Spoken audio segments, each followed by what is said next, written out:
well. These are very well-informed voters. See that across the board. People who are more informed about the issues always gravitate towards President Trump because obviously his policies are based on common sense, and anyone with just a little bit of common sense, of course, you're going to support the MAGA agenda. Before we get into, we're going to be doing more interviews all throughout the day. If you were listening in earlier this morning, you saw us interview many of the great folks online today, but we're going to go to a word from one of our sponsors. And of course, this is from our great friends with the Tennessee Land, our friends at the Tennessee Land place. The state of Tennessee is one of the most popular places in the country to live, retire, and invest. 0% state income tax, a pro-business, hands-off government, spectacular countryside. I mean, you can't beat Tennessee. Fun cities. There's a lot of hustle. There's a lot of bustle in places like Nashville. So what's not to love? The spirit of American freedom is alive and well in Tennessee, and right now, talk about security and assets and investing. Tennessee Land and Lakes is selling off large acreage properties just outside of Nashville, and one of the most popular destination spots in the country, way below market prices from only $89,000, $89,900. 5 acres, listen to this, 5 acres with a cozy cabin and towering woods, only $109,900, and 18 acres with riding trails and horse country, $159,900. A massive 86 acres, very private, $399,900, and 5 to 86 acre properties starting from a very low price at $89,000. That is really unheard of, with property values skyrocketing across the board in this vicinity, in a place as close to a city like Nashville. You can't get that anywhere else. This is the real deal. Tennessee Land and Lakes. Build, camp, recreate, invest your properties your way. Learn more about one of the best buying opportunities in Tennessee, and really it sounds like the country at large. Click or call www.866-345-LAND.com. That's www.866-345-LAND.com. Once again, 866-345-LAND.com. 866-345-LAND.com. Buy something real. Make the move to Tennessee. What a beautiful state. What a beautiful state, and what a fantastic way to secure your assets, your wealth. No better way to do it than investing in Tennessee Land. So definitely check them out at that website that we just talked about. So we're here. We're in Lacrosse. Thousands of people here. Obviously, again, President Trump is going to be speaking at 2 separate events this afternoon. So he'll be probably speaking in not too long in Michigan, in Potterville, Michigan, and then coming here to Wisconsin. Of course, if you were to lay out the entire map for this election season, and you were to say, what are the top 3 states? I mean, you have Pennsylvania, Michigan, and Wisconsin. These 3 are key to winning the election. And you're seeing it with all these polls. President Trump is ahead, not the fake ones, but the real ones. President Trump is ahead in all these states. And you look at the Rasmussen poll from a couple of days ago, he's up 3 points nationwide. New polls that are coming out, I think one just came out earlier today from Quinnipiac, had him very much in a very, very strong position among all voters across every demographic. He's doing, it doesn't matter if you're rich, poor, white, black, Hispanic, he does well with every single demographic group. The only group he might not do well with is illegal aliens, which of course Kamala Harris is betting on will help catapult her to the White House. But, you know, President Trump is so well respected and so beloved. Really, there's so much love here. I just did a video a little while ago. I posted it on my X account at Paul and Gracia. You can see how many people are online. I think the president, after he does the Michigan event, I got word that he might repost that on Truth Social. So stay tuned for that in a little bit. But we have more people we want to talk to. Yeah, let's do it. On the ground over here, Megan. So why don't we start working our way around? People of Wisconsin have a lot to say. They have a lot to say. They're some of the friendliest, nicest people in the country, by the way. Really wonderful people. So we had a few people kind of on holds before, on standby. We want to get to them right now. So why don't we walk around? We're ready now for an interview. Would you guys like to? We had some people over here. Away from the cameras, All right, that's all right. That's all right. We had some of our friends over here before. I think he line might. started moving, The line that's started moving. That's why we got some So new many faces. people.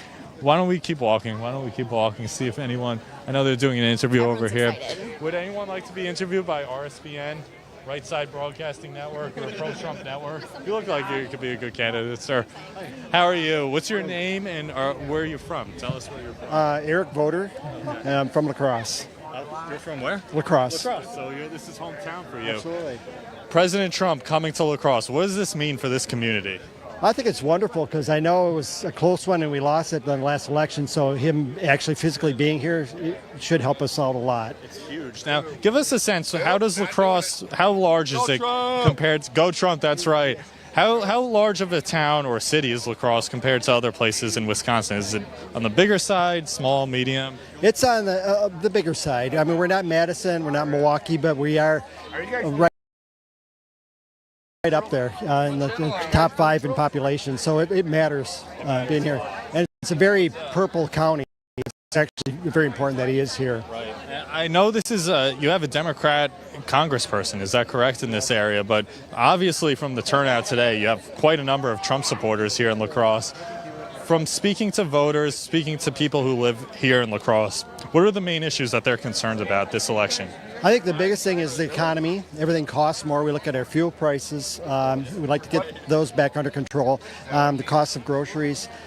Immigration's a big thing too. We do have a lot of problems with people that are illegals or undocumented or whatever they like to call it in this area. Yeah, and I think we ought to need to take care of ourselves first. I mean, we came here today with my wife's uncle, who's actually a legal immigrant from Iran, and the process that he went through. It's kind of sad that other people are doing it, coming in through the back door, doing it illegally. And so I think security is a big issue too. And personally, I'm an emergency physician, been so for over 30 years, and I think healthcare freedom is important, and honestly, the health of America is important to me too. I'm intrigued with the fact that he is partnered with RFK Jr. So it's like, yeah, bring more people in, make that tent bigger. And you know what his slogan is, make America healthy again. So speaking about health, and obviously Kamala Harris has been very much opposed to private health care. She wanted she wanted to take away private health care when she was in the Senate. She was the most radical and most liberal senator I think we've ever had in this country, and you see it reflected in her economic policies. Her father used to be a Marxist professor for Berkeley, so you could see that influence on her and her decisions to, she's trying to implement price controls, and she thinks the solution to open borders and inflation is to ban price gouging, which doesn't even make sense if you think about it. So she is definitely a true radical, and now she's trying to pivot and make herself seem more moderate, but in reality, we all know her for what she truly is, her true colors. Yeah, that's true. And speaking of healthcare freedom, people take care of people, and to actually take away people's ability to have private health care, to me, is crazy. Yeah, and then also she wants illegal aliens to vote. I mean, she wants to hand out these people driver's licenses. They want these people to be voting in our elections. That's the way they could rig our elections again. So many serious issues if she gets in there, and our country would be in a very rough position. But I think many Americans have woken up or are waking up. I mean, we're down 2 months left now until Election Day. What do you think is for this final stretch? How do we reach out to Wisconsin voters specifically? Honestly, I just think people need to talk to their friends, because I have people that are on the other side of the aisle, so to speak, very cordial with them, and I think we need, in a friendly, loving way, to ask them what they want for the future. Do we want this country to get better, get back to, honestly, what I call normalcy, and get away from some of the craziness, and actually reprioritize. Let's do the things that are important, that makes everyone safer and more economically free, and we can each live our lives and be happy. That's all we want, just a return to normalcy, and I think that's wonderful advice. Sir, thank you so much for speaking with us today. You're a wonderful guy. And the people of Wisconsin, some of the nicest people I've ever met. They are really wonderful people. You're a great man. Thank you so much, sir. Amazing, Megan. Do we have another interview lined up? Actually, I want to talk about how beautiful so many conservatives are. Have you noticed that? They are, truly. Really good-looking people over here on the right side. Well, that's because they believe in God and they believe in truth. And that makes you beautiful inside and out. And we're healthy and we take care of our skin. That's true. Great skincare. Absolutely. Speaking of skincare, Angel Paste Miracle Cream transforms the health of your skin naturally. Not only is it made in Spring, Texas, but everything is sourced in the USA. And Angel Paste also sticks to America first by hiring veterans. Love that. It's unlike any other cream on the market. It contains 0 chemicals and hydrates your skin without feeling greasy. Many customers have reported younger looking skin, fewer wrinkles, lightening of age spots, and healing of burns and bruises. Get the miracle cream everyone's talking about, Angel Paste Miracle Cream, and your skin will drink it up. Go to angelpaste.com and use promo code RSBN to get 10% off your order, which is angelpaste.com, promo code RSBN for 10% off. You can't beat that. Can't beat that. Angel Paste. We're wearing that. I You think must you use are. it 'cause you have great skin. Thank you. I appreciate it. Yeah, I do. That's the secret to great skin, the Angel Paste. I Look put at that, no I apply that wrinkles. every single day. Yeah. So get yours as well, and of course the RSBN promo Right. code. That's the way to do it. Do we have a few? I have someone exciting over here. All right, so we'll hand it to Megan. She'll interview her next guest over here. I have a Carrie Lake lookalike over here. Come on over. Look at these. Look at these teeth. Oh my gosh. We had to get you on camera. What's your name and where are you from? My name is Kelly Cadwell and I'm from Woodbury, Minnesota. Amazing. So how far away was your drive today? We did 2.5 hours? Yeah, a little 2.5 hours. That's dedication. Yeah. Have you been any other events, any rallies? This is my first one ever. First yeah, one ever. First one ever. So you didn't want to miss the chance, right? Exactly right. Yep, all Trumpy. So what are the huge huge issues that really matter to you and your friends and family? For the two in my life, it would be the economic conditions that our country's in right now, and for sure the illegal immigration. We need immigration reform. We need to lock down our borders. Absolutely. Is it affecting your community specifically, the open borders? It does. It affects the wages that our people getting earned or earning. It affects your mental capacity of thinking, why is this fair to them, and we're not getting all of this as well. So there just isn't right. You know, there's a difference between right and wrong. Right. And what would you like to see as far as economic policies for President Trump? What are you excited about for that? Let's just watch the giveaways and the free stuff that is out there, because nothing is free. We all know that. So enough of the people having to foot the bill for the ones that don't want to get up and do the work. Yeah, absolutely. And about the Tax. I think it's unfair that the way that they're doing it right now. We all want to participate and share, but we don't want to be told how to do it unless it's for everybody. right. And we love those people. Yeah. These are all your friends around here. Yeah, we made friends here. That's great. Yeah. There's been a lot of this all day. All day long, yeah. And we felt it on our drive down too. Yeah, That's just great. listening to our battle songs. I love that. Yeah, That's yeah. amazing. Is there any other message you want to give out to the American people? Just please vote red. We have to vote red, or we're going to lose our country. It's one of those things where the policies are not in our favor any longer. The Democrats forgot what a Democrat was like. The Republicans are the only ones who can save it. Otherwise, we are going to be in the tank, and then hello, communism. Right. Vote often and vote early. Vote often and vote early, but vote red. It's got to be the Trumpy Vance ticket. It has to be. Has to be. Trumpeter all day long. All day. All Thank day, you every so day. much for interviewing with us. Thank and you. have fun in the event. Appreciate it. Thank you. That was sweet. Thank you. I do okay. You did great. She's awesome. Oh, shaking. She's amazing. I need to know who her dentist is. She has really white teeth. Amazing.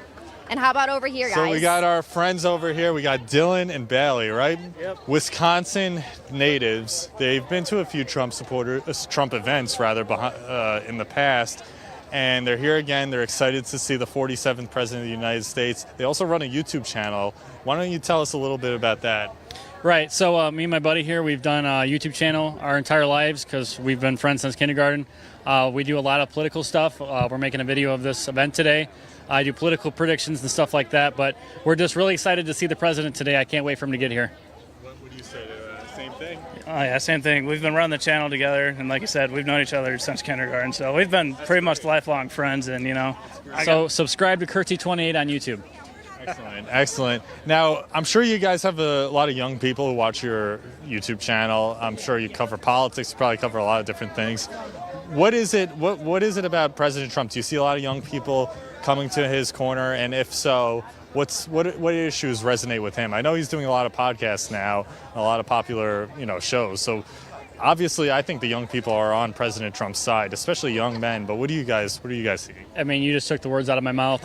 Young people are going towards him. They know that the economy was way better when he was president. He has a plan to tackle the housing crisis with how bad the prices are. And a lot of young people, especially like people like us, we're looking for a home and we can't afford one. So that's a big issue for people our generation, Gen Z.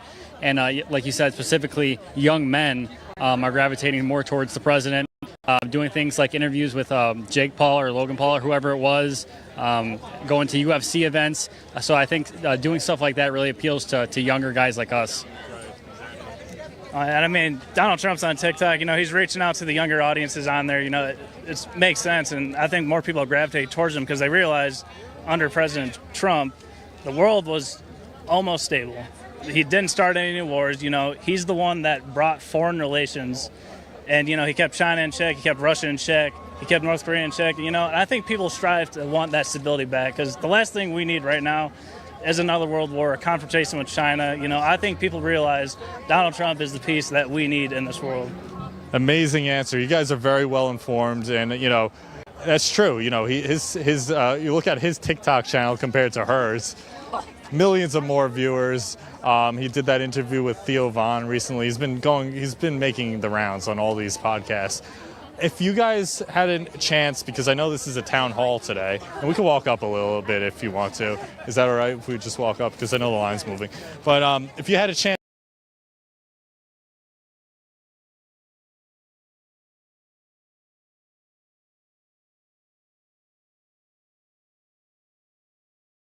to ask President Trump a question today, what would the question be?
Michigan in action, Wisconsin in action, Wisconsin in action. Of course, the Rust Belt states, that blue wall that Hillary Clinton thought she had intact back in 2016 came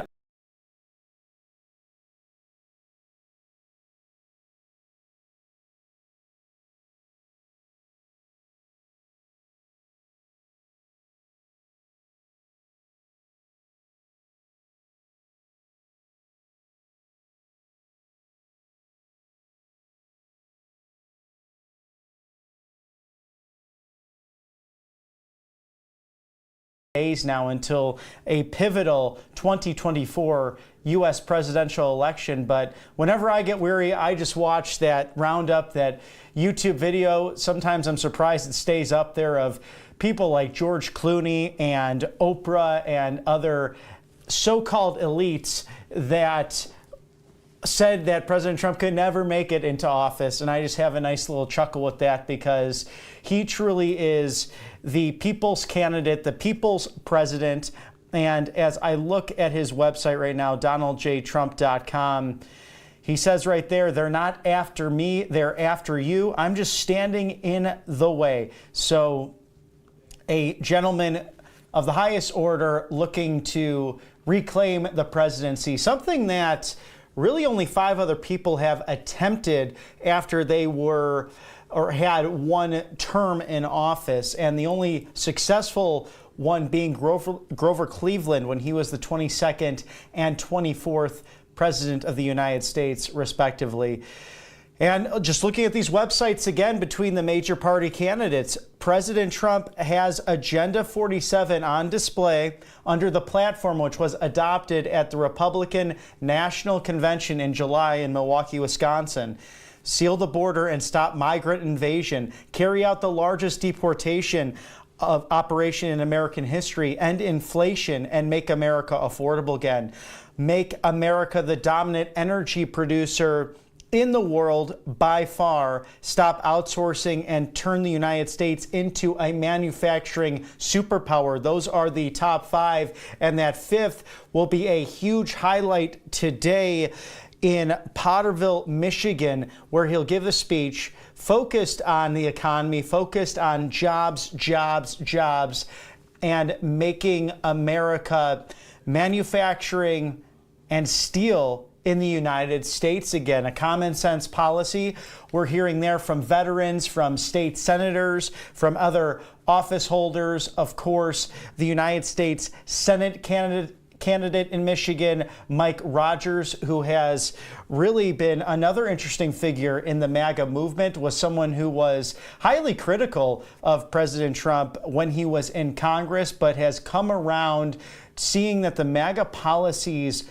work in office, and now is a huge supporter of President Trump, and President Trump in return to Mr. Mike Rogers seeking to return to Congress, but this time on the Senate side. Lots of news this week.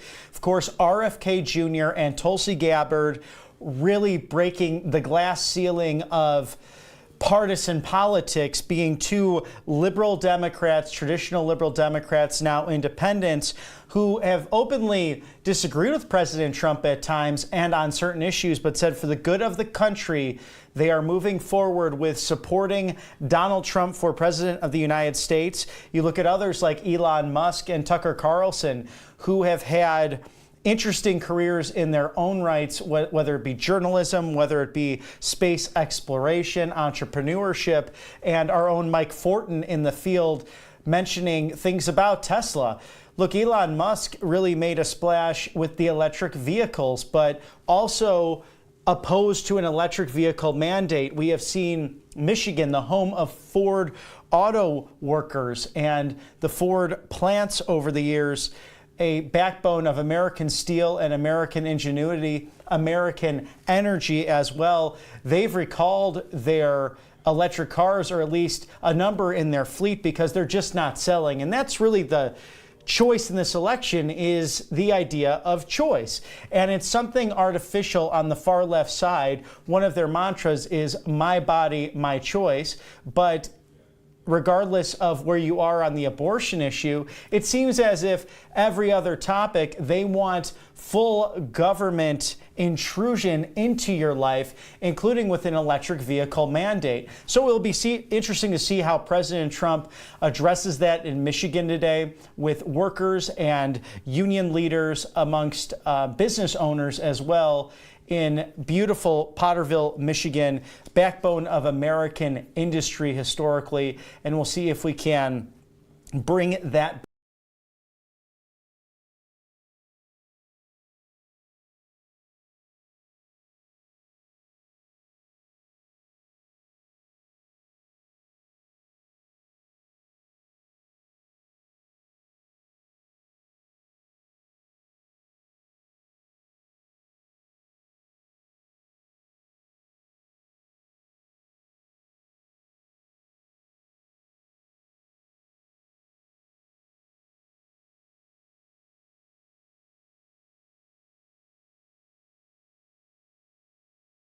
back once again. On the other side of the aisle, you have 200 Bush, quote, Inflation Reduction Act. And I put that in quotes because inflation has skyrocketed. We were fortunate enough in the last hour to have Philip Patrick of the Birch Gold Group on our RSBN network and interviewing him, talking to him about the cost of living, food, groceries going up, and how you can prepare yourself as an American individual or the head of your household to protect yourselves from Biden inflation and the continued cost of living.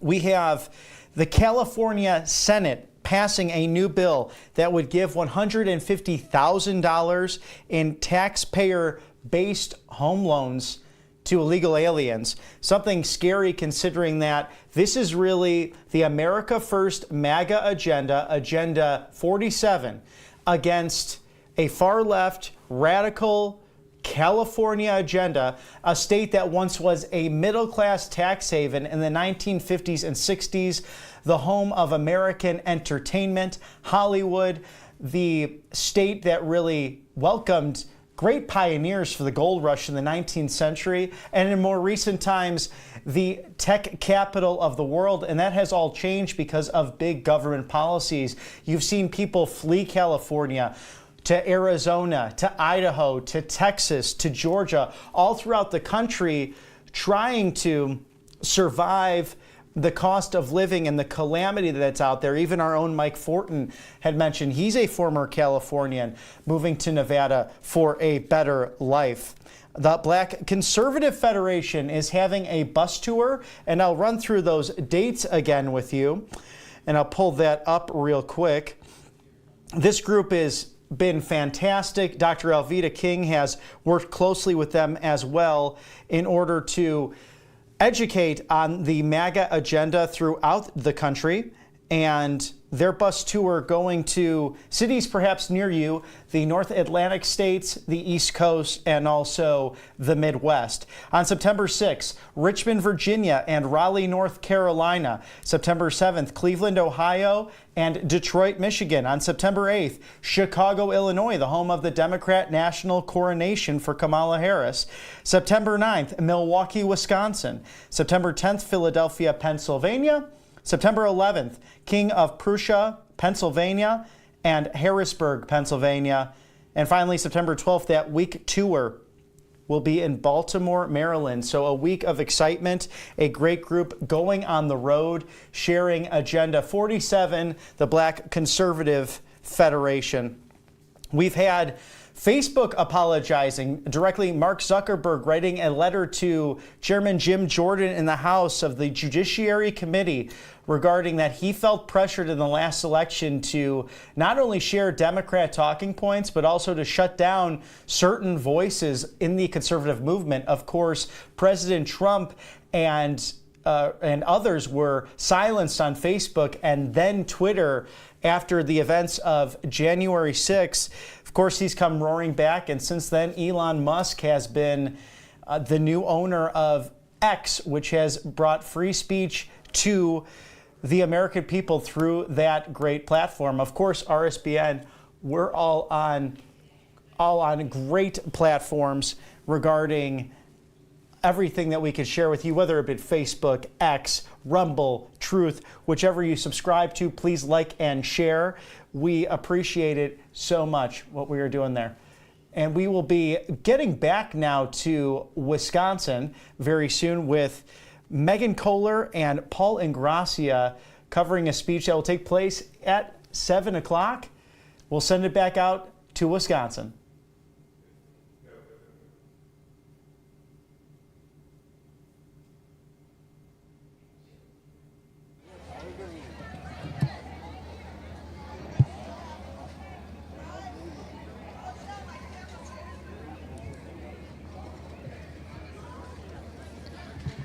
And we are back here in Lacrosse. We apologize a little bit of technical issues before, but we are back on the ground in Lacrosse, Wisconsin. These lines are moving. These lines are gotten pretty big to see President Trump, who will be speaking tonight, originally scheduled for around, I believe, 7 p.m. Eastern time. It may be a little later because we're doing two events. It's always a lot when you do two events in one day, but we're doing live broadcasts all day long.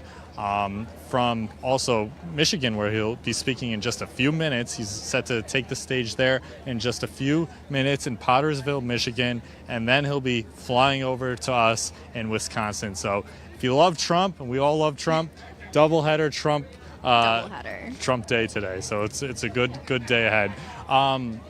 I am Paul Ingrassia. I'm joined by my co-host Megan Kohler. And before we're going to try to get a few more crowd interviews if we can. The line's moving, so it's a little more difficult now. But quick word from our sponsors at Birch Gold. In these crazy times, there is security.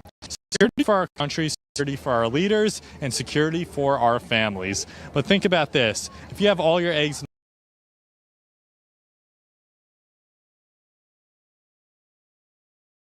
one basket, you are not financially secure. Gold and silver is an excellent way to diversify your savings. They're hedged against inflation, and through my friends at the Birch Gold Group, you can own physical gold and silver in a tax-sheltered retirement account. This is one thing you can do today to secure your family savings. So you do that by texting, of course, Trump, T-R-U-M-P, to 989898 to receive a free info kit on gold. Plus, in August only, on any purchase you make, Birch Gold is giving away free Trump silver coins. This brand new one-of-a-kind silver coin features Trump boldly raising his fist in the moments after that attempt on his life.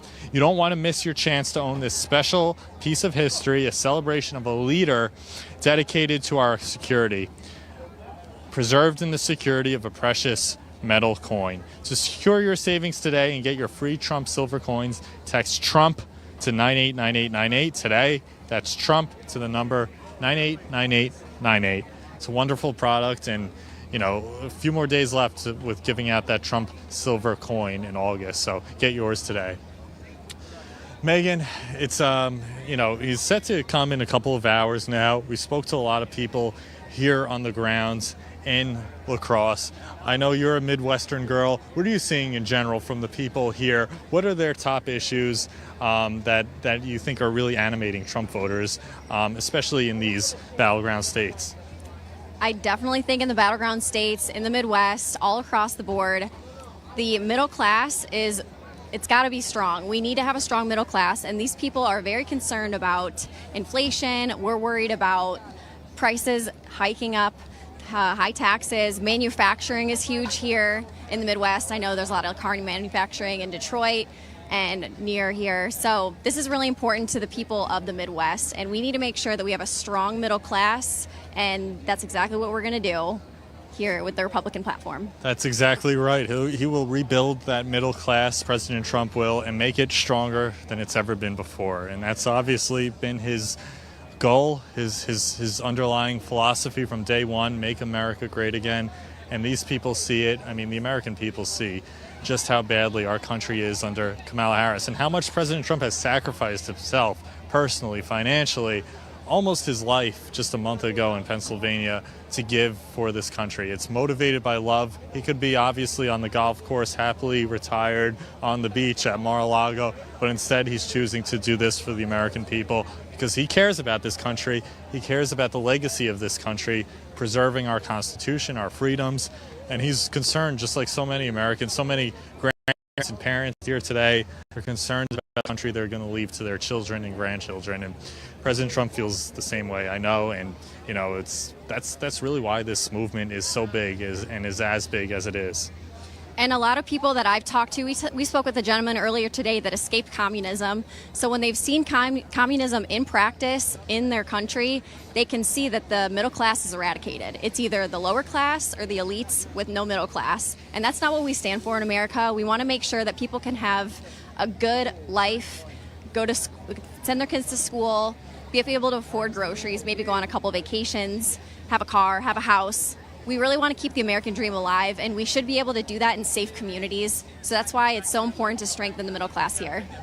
So true, so true. And obviously a few other issues that are motivating voters, get out the vote. Megan, you talked to a few people about their plans to get people from the state of Wisconsin and really across America out to the polls, making sure they're registered. I mean, groups like Scott Pressler in Pennsylvania doing the Lord's work there on the ground. You have many lawyers getting involved, and finding ways, even if they're not, for example, based out of Pennsylvania or Wisconsin, even out-of-state lawyers have a part and a role to play. Everyone does. Everyone does. We remember back in like World War II, everyone rationed food. It wasn't like the Biden rationing that we will have to do under him and Kamala if we have a communist system. But, everyone rationed food under World War II. They planted victory gardens in their backyard for the good of the country. And that's what the is. We're all a part to play for betterment of this country and to get us to where we need over the finish November 5th of this year. So, one way is obviously getting out to vote and driving out as many voters as possible.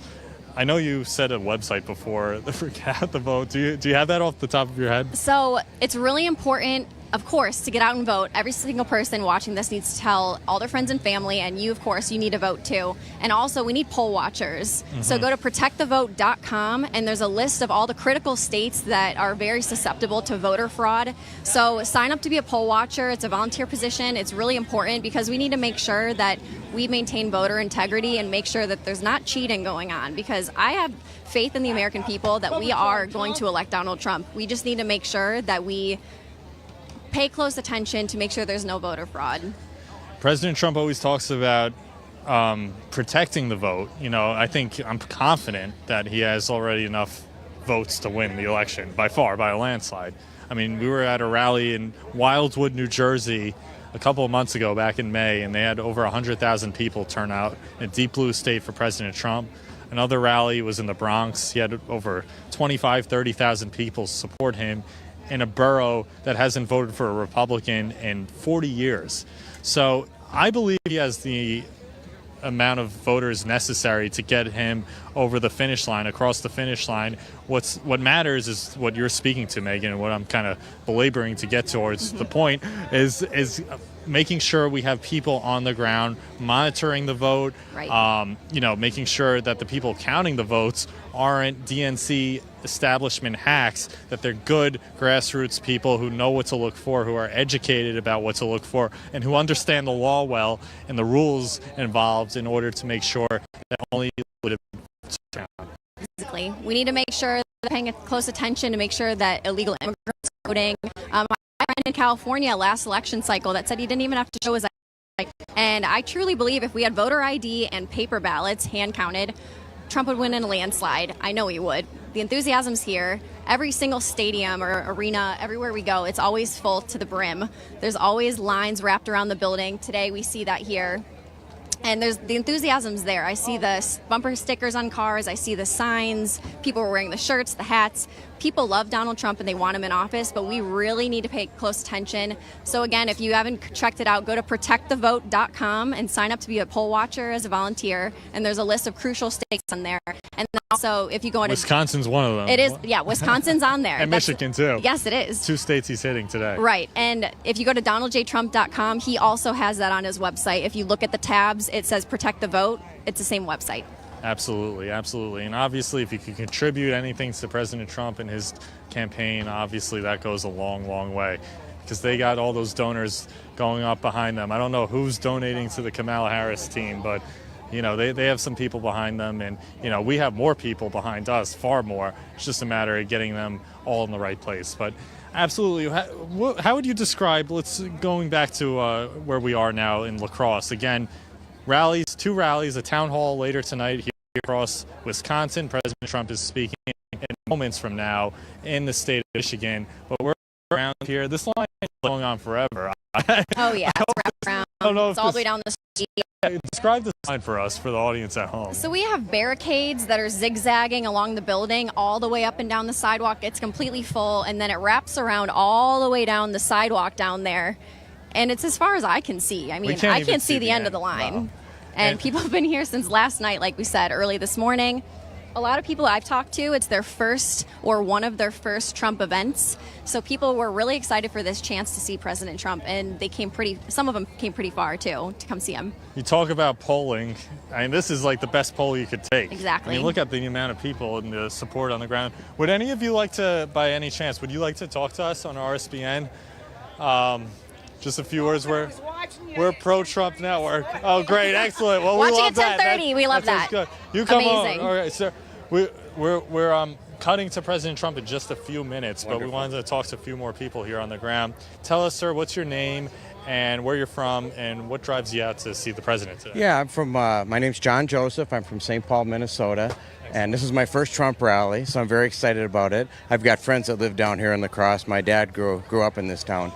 And I'm here to support the president and, as everybody says, make America great again. And, we need more common sense back in the White House and get the ship righted back. Absolutely. I want to ask you, being a resident of Minnesota, you're probably very familiar with Tim Walz, the goofball governor that Kamala picked to be his nickname, her running mate. I know. We all know it. We all know it. Oh, maybe I'll say it, Tampon Tim, but you work here, you can do that. I could say it. Anyway, but so he's a very strange individual. I mean, he's been saying Trump is weird. This guy is one of the weirdest guys, the more I see of him, that I've ever seen in politics. But unfortunately, we live in Minnesota. It's just over the river right here, and it's a very liberal state, and we haven't won the governorship as a Republican for decades. Right. But as I was driving down here, a 2-hour drive from suburban St. Paul, I started seeing Trump signs about 30 minutes out on the farms. So, yeah, Minnesota's a tough town. You got the big cities, Minneapolis, St. Paul, Rochester, Duluth. But hopefully this time, fingers crossed, President Trump's going to win. We can get back. I think Minnesota is a state that he could flip. And when Biden was in the race, he was polling very well in that state. If not, he was actually ahead, I saw, on a few polls, or very, very close to Biden. If you could, the good polls ahead. But, obviously here in Wisconsin, so many Trump supporters. This was, of course, a state that voted for him in 2016. Do you think, I'll ask you for both states, sure. Minnesota, Wisconsin, do you think these states could vote for Trump in 2024? And if so, what do we need to do to make sure we get him over the finish line? I think there's a very, very good possibility. And I think what we have to keep doing is exposing the other side and exposing what Kamala Harris has done to this country for the last 4 years, and not to mention everything she's gone back to, and Biden. I think we have to keep hammering that home and get the evidence out. But the big problem is it's not networks like you guys, like RSBN, which I watch every Trump one.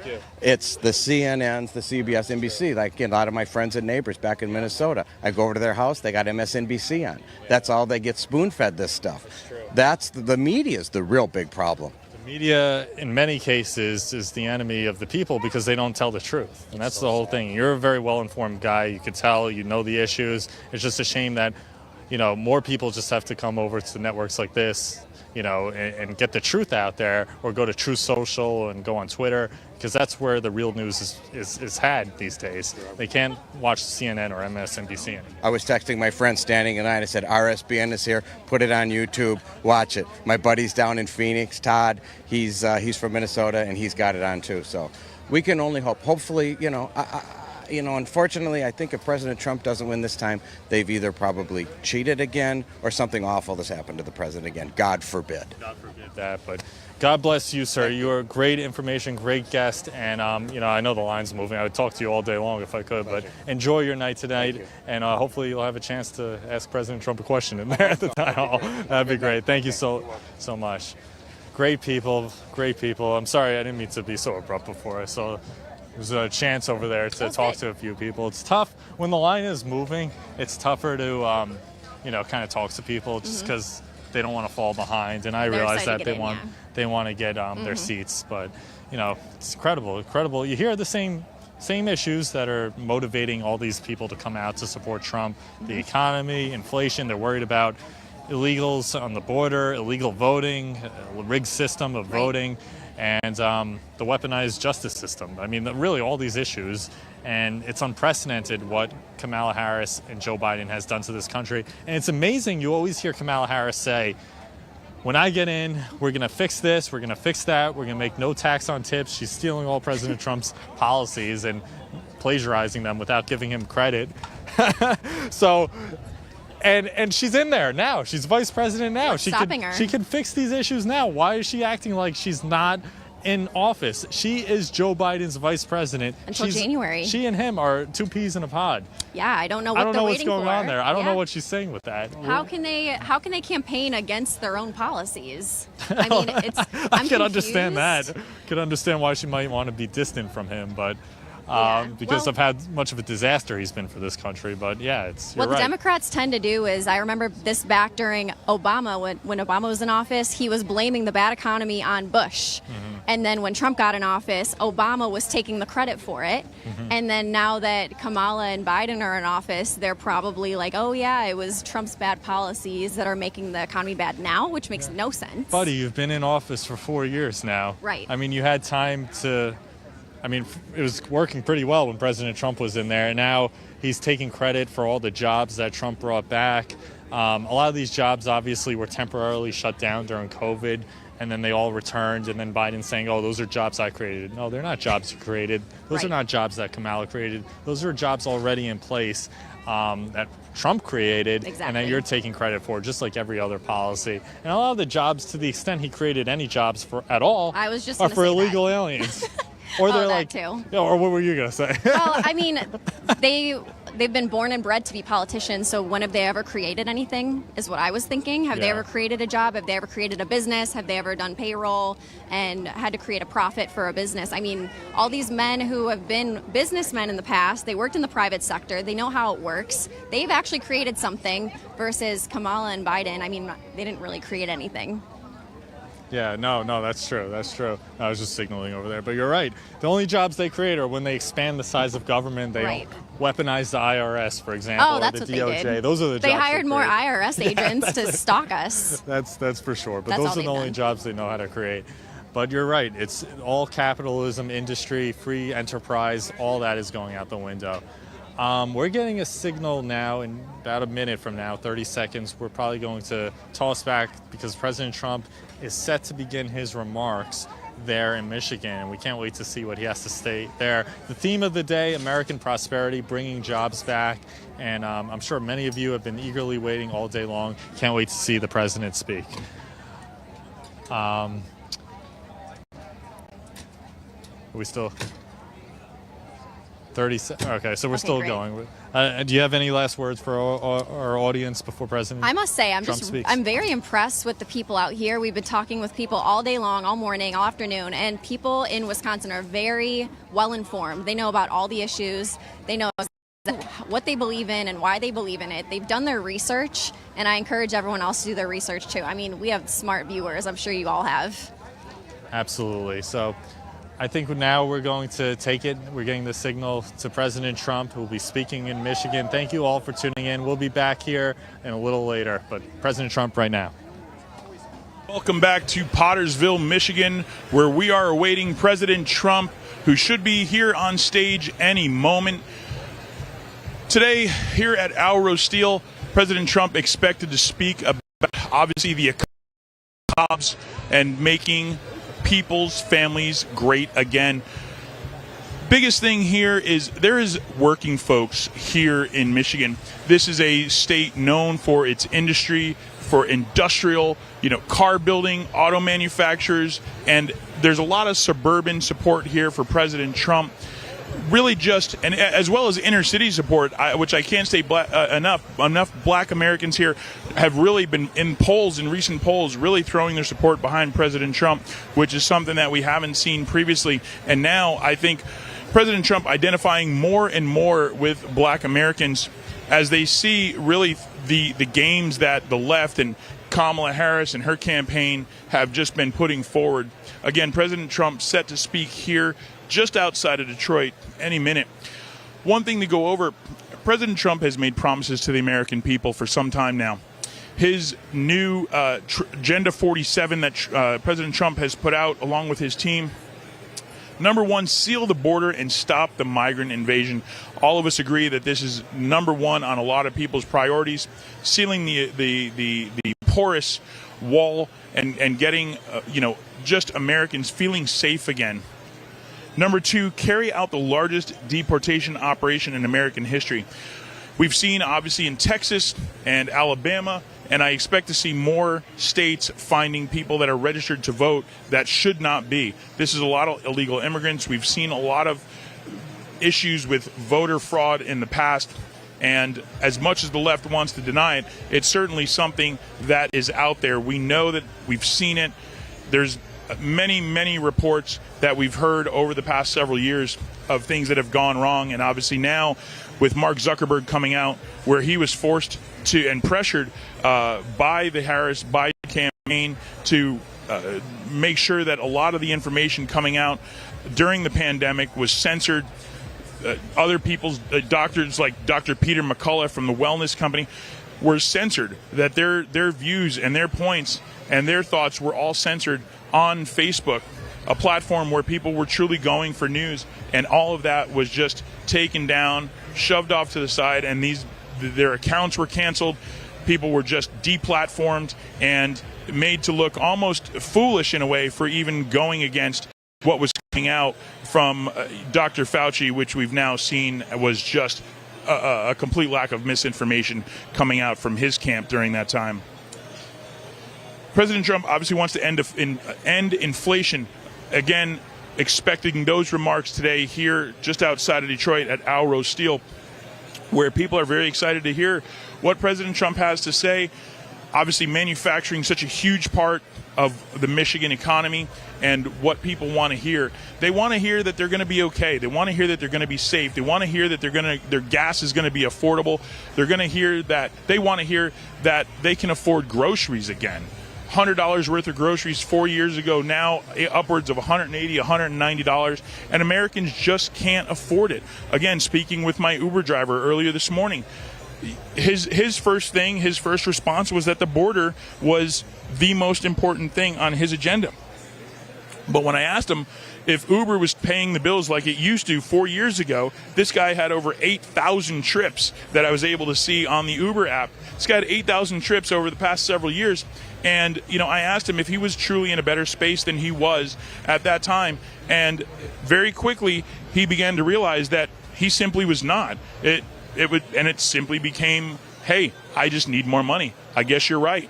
Gas is more expensive. I'm not making as much money as I am. Uber is taking more money out of my pocket. So, again, all people in all industries, in all walks of life, just truly being taxed in so many different ways over the past 3.5 years.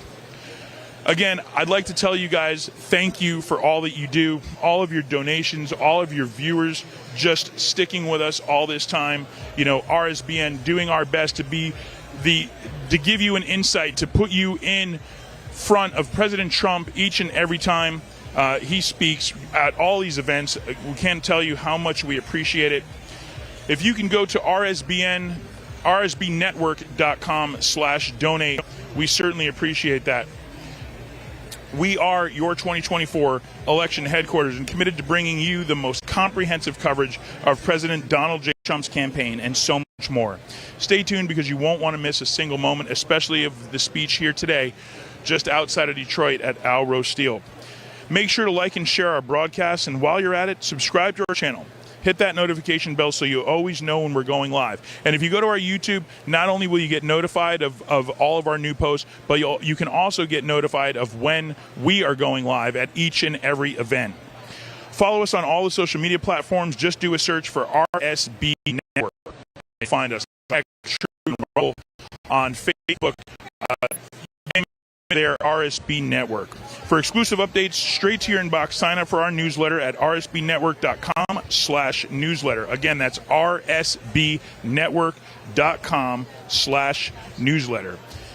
If you love our content and you want to support our mission, please consider donating to us. Again, that's what makes this possible. rsbnetwork.com/donate. Every contribution, big or small, helps us continue to bring our coverage of President Trump you won't find anywhere else. We truly appreciate your support.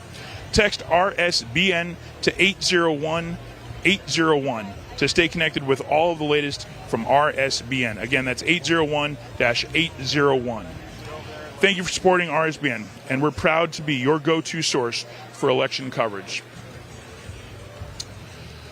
Again, President Trump set to speak here. We're seeing a lot of movement in the back, so that generally means that President Trump is about to come out any moment. We're waiting for his iconic music to hit just any moment. As I get back to President Trump's 20 promises to America, he wants to make America the dominant energy producer in the world by far. And that's something he's talked about when we were in Pennsylvania, talking about getting more energy, building more nuclear. Of course, this black gold under our feet all across America. And while we are drilling now, a lot of that is just being exported. So we're not actually using and utilizing what we have here available. We're sending it out. So as long as we keep it here, that's going to immediately have an impact on gas prices, oil prices, and we're going to start to see our economy really come back to life in a very vibrant way. Stop outsourcing. This is number 5. Stop outsourcing and turn the United States into a manufacturing superpower. Again, not reading these in any specific order, but it just so happens that here we are, just outside of Detroit, with steel workers, American-made steel, working hard every day to support their families. And President Trump wants to bring manufacturing jobs back to America and just continue to build, make things here in America where it's so much more valuable. The quality, you're just not going to get it anywhere else outside of America. And again, most importantly, you're going to be working. These people are going to be working. Your families are going to be enriched. You're going to be able to put food on the table. So bringing more jobs back to America is never a bad thing. President Trump has vowed to do so. Larger tax cuts for workers and no tax on tips. We've heard that, and I think honestly the Harris campaign has just been looking at Trump's 20 promises and going down the list and basically taking credit for it, saying that everything President Trump has been saying has somehow been invalid and that this is their ideas. No one's falling for it. We know where these ideas originally came from. This is just a game plan from a losing campaign that the Harris has. I'm so curious to see, and I know you guys are as well, so curious to see what comes out of this CNN interview, and as we get closer and closer to this upcoming debate, which I know everyone is just looking forward to. And we know that President Trump is a master debater. He's already knocked Joe Biden out of the race. Let's see if he can do it this time to Kamala Harris. We want to make sure to defend our Constitution, our Bill of Rights, and our fundamental freedoms, including freedom of speech, freedom of religion, and the right to keep and bear arms. And I don't think that's talked about enough, is our Second Amendment. People, Americans love guns, and responsible gun ownership is something that's talked about so much. In any society, bad people are going to do bad things if they can get access to them, and it's not going to stop people. This is why we need responsible gun owners and the Second Amendment to be able to defend and protect our families and each other from especially now with this invasion of illegal immigrants who's just overtaking towns like Aurora, Colorado. We've seen what they're doing now in San Diego, trying to board our children's buses. I mean, this can happen in your town. You know, you wouldn't think that a place like Aurora, Colorado would be affected by mass gangs of illegal immigrants from Venezuela. Well, guess what? It's their neighborhood now, and this could be your neighborhood next. So stay vigilant, and obviously the Second Amendment is a big thing in order to help us do that. Kamala Harris vowing to take away guns. She's now said she's backed off of that, but she has vowed to take away our guns. She's vowed to take away our Second Amendment rights, and obviously that's something that America's not going to stand for. And the NRA campaigning very hard against Kamala Harris and, you know, what she thinks would be a great policy. Simply not the case. I wish, you know, it's very hot in here. I wish I could get more comfortable. I would love to tell you how to do so that you can get more comfortable with our friends at mypillow.com. I know they're having some great sales right now. I'm going to tell you all about them here. Is your son or daughter heading off to college soon? You're in luck, because MyPillow is bringing back the $25 extravaganza. Mike Lindell and his dedicated employees have been part of cancel culture, so they want to pass the savings directly on to you. 2-pack multi-use MyPillows, just $25. MyPillow sandals, $25. Towel sets, $25. Couch and recliner pillows, yes, you guessed it, just $25. Sheets and blankets starting, again, $25. Another amazing offer is on My Mattress Topper for the college dorm beds. You know those beds aren't comfortable. The Twin XL Topper fits most college dorm beds and will help your kids get a great night's sleep. Let's face it, the kids aren't sleeping at college. They're going out and they're partying, but at least when they do get home, it'll be comfortable for them with the MyPillow Topper. The MyPillow Topper comes in every bed size, and you can put it on right on your current mattress. Believe me, you will feel the difference. It provides the best support. For a limited time, you can get one for as low as $69.99. These amazing offers won't last long, so order now. Just go to mypillow.com/RSBN. Again, that's mypillow.com/RSBN. And thank you to our friends at mypillow.com. Again, waiting for President Trump here, running a little bit late. We expect him to be taking the stage here any moment.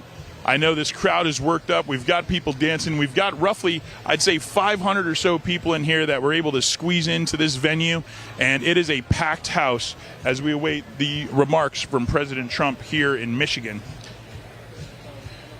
Getting back to the president's promises, obviously he wants to defend the Constitution, but he wants to prevent World War III. We want to restore peace in Europe and in the Middle East, and build a great Iron Dome missile defense system over our entire country, all made right here in America.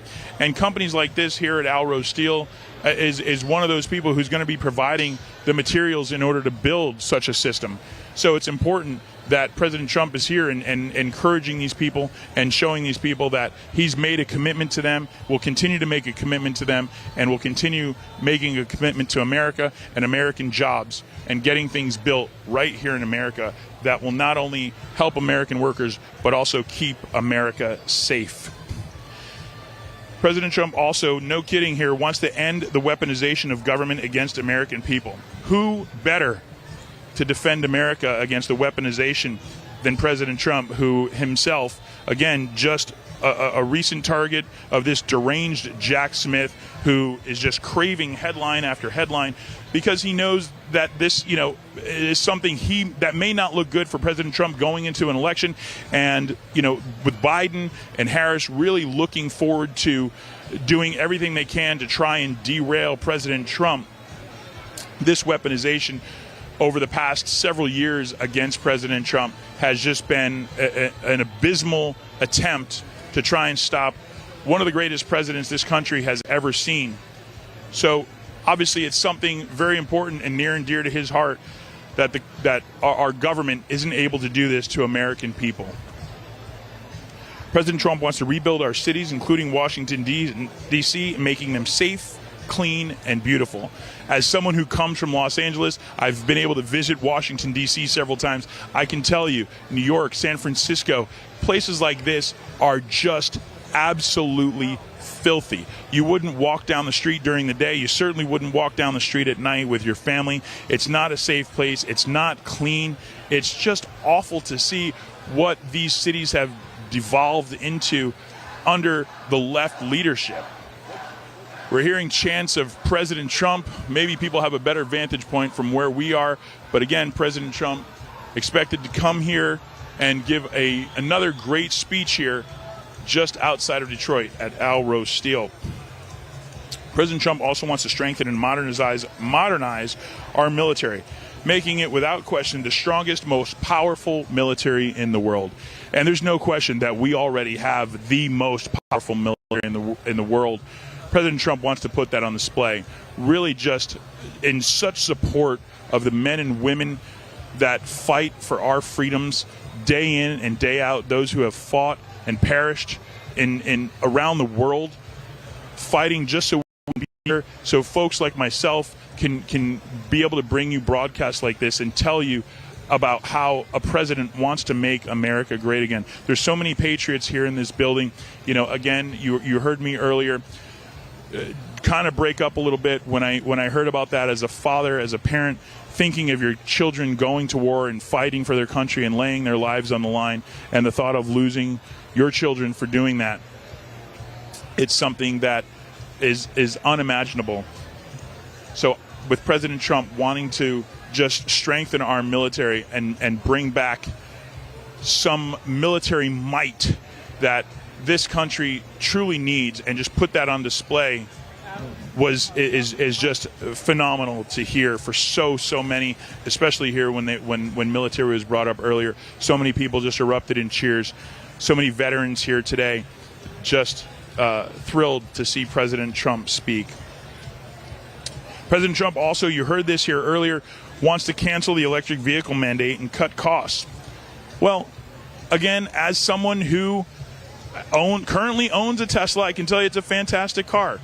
But I can certainly tell you that there's times where it's better to have a gas-powered or a diesel-powered vehicle to get you where you need to go.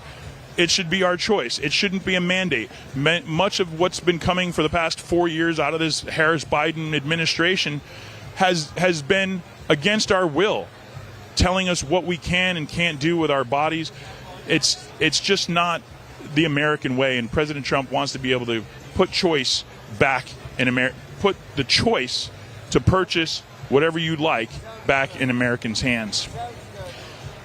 President Trump also wants to cut federal funding for any school pushing critical race theory, radical gender ideology, and other inappropriate racial, sexual, or political content on our children. Let boys be boys, let girls be girls. There is no reason that the government, in any way, shape, or form, or our schools or teachers should have any input when it comes to gender or anything of that nature, sexual activities with our children. It's awful to think about. Again, relatable to as a father of a 9 and a 10-year-old, I can certainly tell you that if my children were to come home at any point and tell me that someone was pushing something on them against their will at school, it would not go over very well. There would be certainly a visit and a talk between myself and that school, and I am sure that so many of you listening and watching today here on RSBN can relate to that. This goes directly to that as well. Keep men out of women's sports. We've seen this. We've seen this with Leah Thomas. We heard this last week in Phoenix when Riley Gaines was speaking, and how it's affected her and her entire career.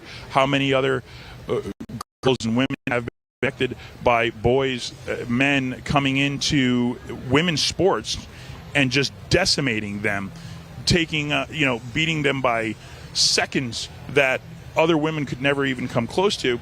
And now, the thought of being able to a man to just be able to compete with a woman, it's great to hear that President Trump has taken that stance and wants to immediately nip that in the bud and stop that from happening. Keep our children, keep our women safe. Deport pro-Hamas radicals and make our college campuses safe and patriotic again. We've seen this. We've seen this summer of love, so to speak, where college campuses were inundated with pro-Palestine supporters, just ravaging campuses, going after Jewish students, not allowing people to go to class, shutting down campuses, causing people who've paid, insane amounts of money for the educations that now cost so much, now having to resort to Zoom, like it was back in the pandemic days, not able to go to classes because pro-Hamas, pro-Palestinian people want to just wreak havoc. And many of these people, if given the opportunity to go to Palestine, wouldn't last very long based on their beliefs and their ideologies. That is for sure. So really crack down on that, something that President Trump wants to do. Keep that out of colleges, keep that out of school. If you want to protest, that is your right as an American citizen, but at least make sure that you're protesting for the right reasons and you actually know what it is that you're protesting against, and not just, being a sheep and following people, carrying signs when, if you were to visit a country like that with whatever ideology you might have, you might not make it out. Secure our elections, including same-day voting, voter identification, paper ballots, and proof of citizenship. We've heard so much of this of late. Obviously, so much talk now with Texas removing over 1 million people from their voter registration, and Alabama doing as such. I expect we're going to start to see quite a bit more of that as we get closer, especially from our red states that are really doing their best to have some integrity with these elections and keep things fair. There's now, especially with RFK being forced to keep his name on the ballot here in Michigan and Wisconsin, that could potentially hurt President Trump. And it's not fair that they're going to remove someone like Cornel West but not allow RFK to remove his name from the ballot. So election integrity, obviously something that's on everyone's mind. We've seen the results of what a lack of integrity, a lack of election integrity can do when we had our last election. So hopefully this is something we can get done. We've got 67 days, I believe, until the election. Get out and vote. If you can get out and vote early, obviously very, very important. Here in Michigan, you can vote up to 40 days prior to the election. Pennsylvania is 50 days. So make sure you're doing your best to get out and vote. We never know what the left is going to throw at us. So as soon as you can vote, get your vote in. Make sure that it counts. Do your best to encourage your friends, your family. You can join Trump Force 47 to become a Trump voting captain. Really get involved in your community. Give people rides. If you can mail in your ballot, whatever it is, get it done early because you never know what's going to happen. There's been talk of bird flu summits. There's been talk of violence in the streets, violence at the polls. Sign up. If you want to be a poll watcher, you can certainly do that. That's your right. It's something we strongly, strongly suggest doing. Get in there. We've seen states that are hiring 2,000 Democrats to be poll watchers and only 200 Republicans to be able to come in and be poll watchers. So obviously that's very flip-flopped. We want to get in and get as many patriots to be able to protect the integrity of this upcoming election here on November 5th. And most of all, we all know this and we've seen this. Can't talk about this enough. President Trump wants to unite our country. We've seen that with the addition, the just historic night of RFK, Bobby Kennedy, coming out to join President Trump in Phoenix just last week. Now with Tulsi Gabbard really just throwing her full force behind. We've got Elon Musk, Vivek Ramaswamy, Tucker Carlson, really just the Avengers or Justice League of American politics right now. Something that I know so many people are so excited about, except on the left. When you have someone with such a rich Democratic history like Bobby Kennedy, and unfortunately for him, his entire family has just essentially turned their backs on President Trump. It's just unfortunate that American politics now has to be so divided, where to the fact that conversations can't even be had from one side to the next. Obviously, we've seen the left so many times turn violent at even the mere mention of President Trump. Even just someone for wearing a red MAGA hat just turn absolutely violent. And I can tell you, as someone who has attended so many rallies and events now, there has been so much just love and unity, and I say that so openly, but it's really just true. When you come to these events, people are here. You have a shoulder to lean on. You have people to talk to. People have stuff in common. Here in Michigan, people are talking about the economy. They're talking about what's happened to them, what they've lost. I've heard so many people tell me that they've lost their house, they've lost their jobs. They're not able to afford what they were once able to. And now they just want to get back to what they knew 4 years ago, before this nonsense with Biden and Harris started.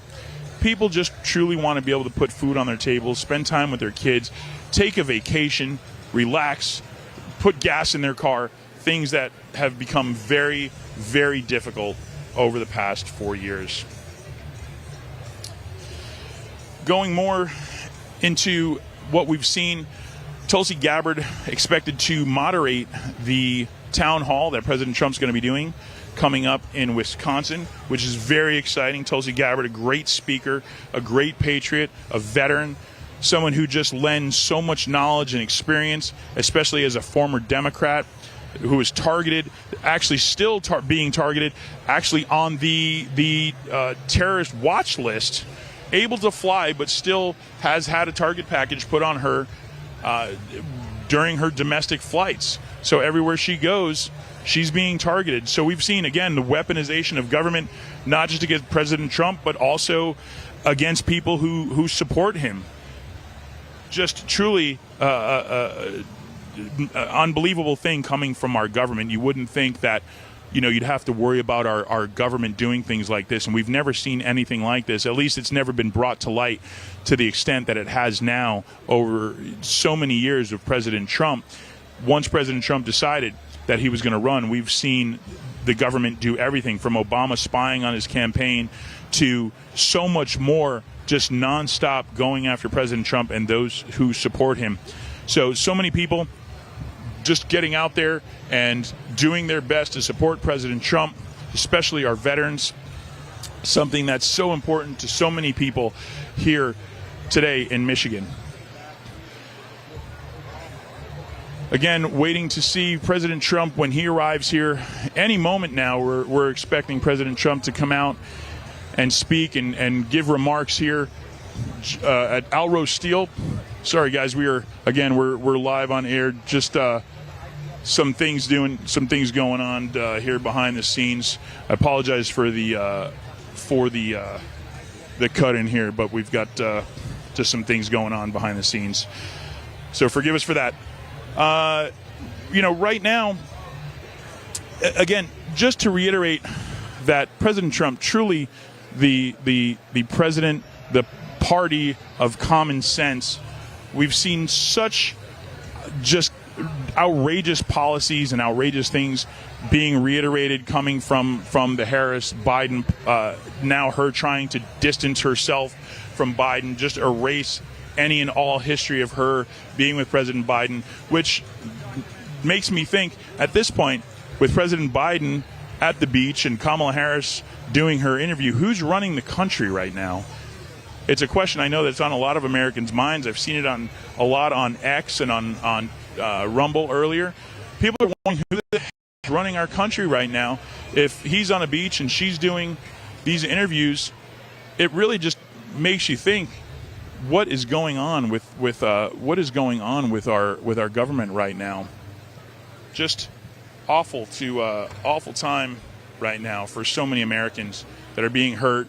We have no clear leader. We have no clear policies. It's a state of limbo that I don't think anyone could have imagined the great United States to be in at any time. We've never seen anything like this. It's been an all-out attack on American citizens. It's been an all-out attack on small businesses. Just so many people getting hurt on a day-to-day basis. It's really just a difficult time for so many. President Trump, with his finger on the pulse of the American people, wanting to make things great for each and every American, making America great again, number one thing President Trump is looking to do. Now, along with RFK, with Bobby Kennedy wanting to make America healthy again, this is a ticket you simply just can't lose. It's make America great again, make America healthy again. Just bring it back. get the chemicals out of the food, put money on people's tables.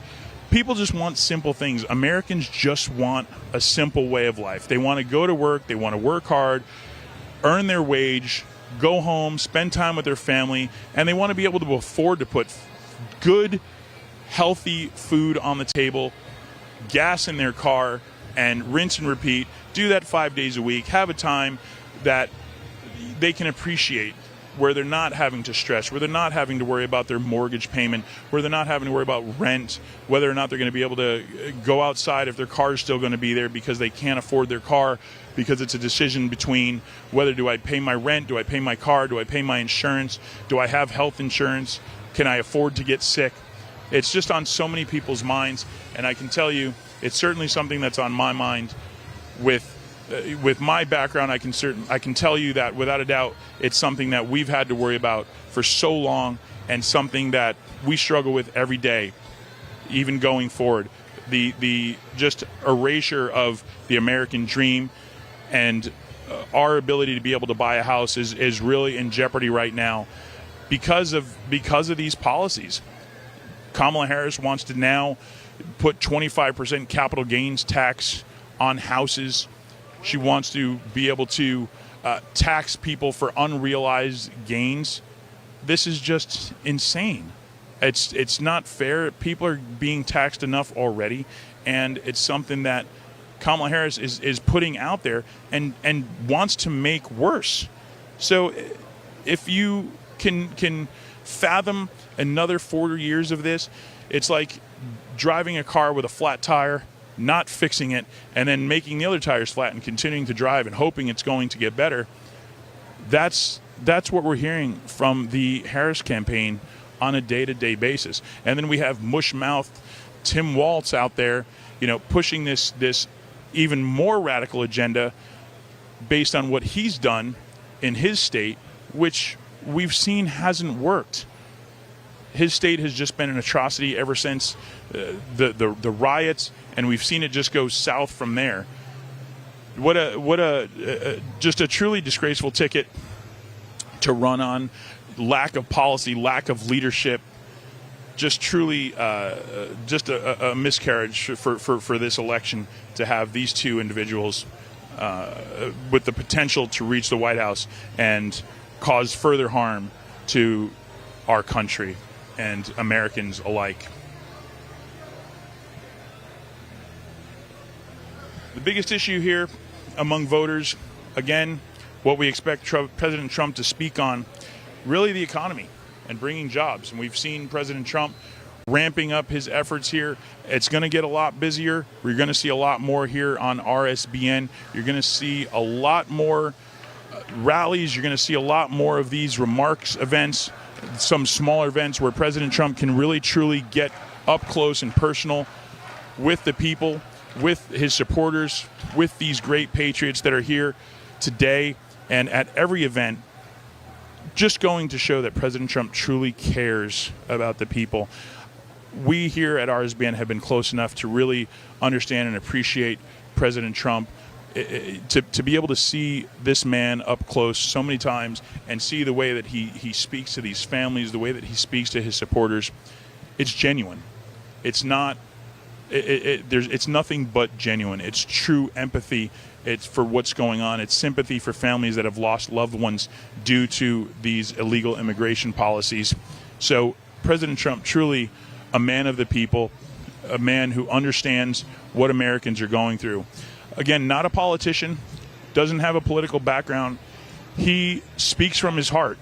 We've seen this. We've seen President Trump speak on so many different things. Sometimes he gets sidetracked and goes off in a different direction. But again, he's not a trained politician. He is a businessman. He is someone his whole life who's spent giving people jobs, building magnificent buildings all across this country, golf courses that are just unparalleled to other facilities. So President Trump doesn't come out here with a political background. He comes out here as a man who wants to make America great again, a man who truly believes in the American way and the American spirit and bringing our country closer again. And he's doing that by assembling some of the greatest people right now in the political landscape. Please welcome the next president of the United States, President Donald J. Trump.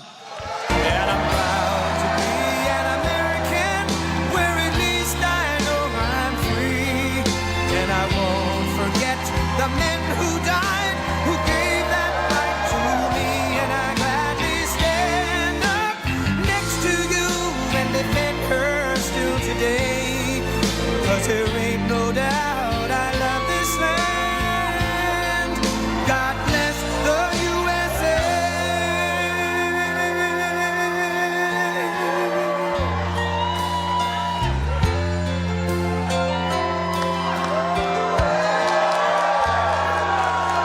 From the lakes of Minnesota to the hills of Tennessee, across the plains of Texas, from sea to shining sea, from Detroit down to Houston and New York to LA, where there's pride in every American heart, and it's time we stand and say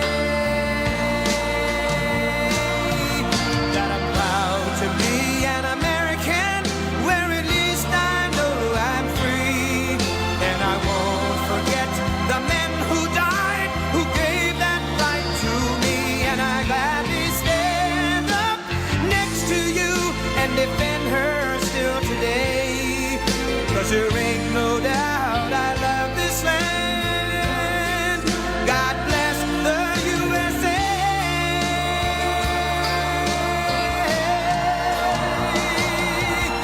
And I'm proud to be an American, where at least I know I'm free.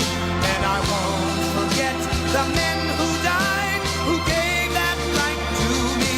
And I gladly stand up next to you and defend her still today. 'Cause there ain't no doubt I love this land. God bless the USA.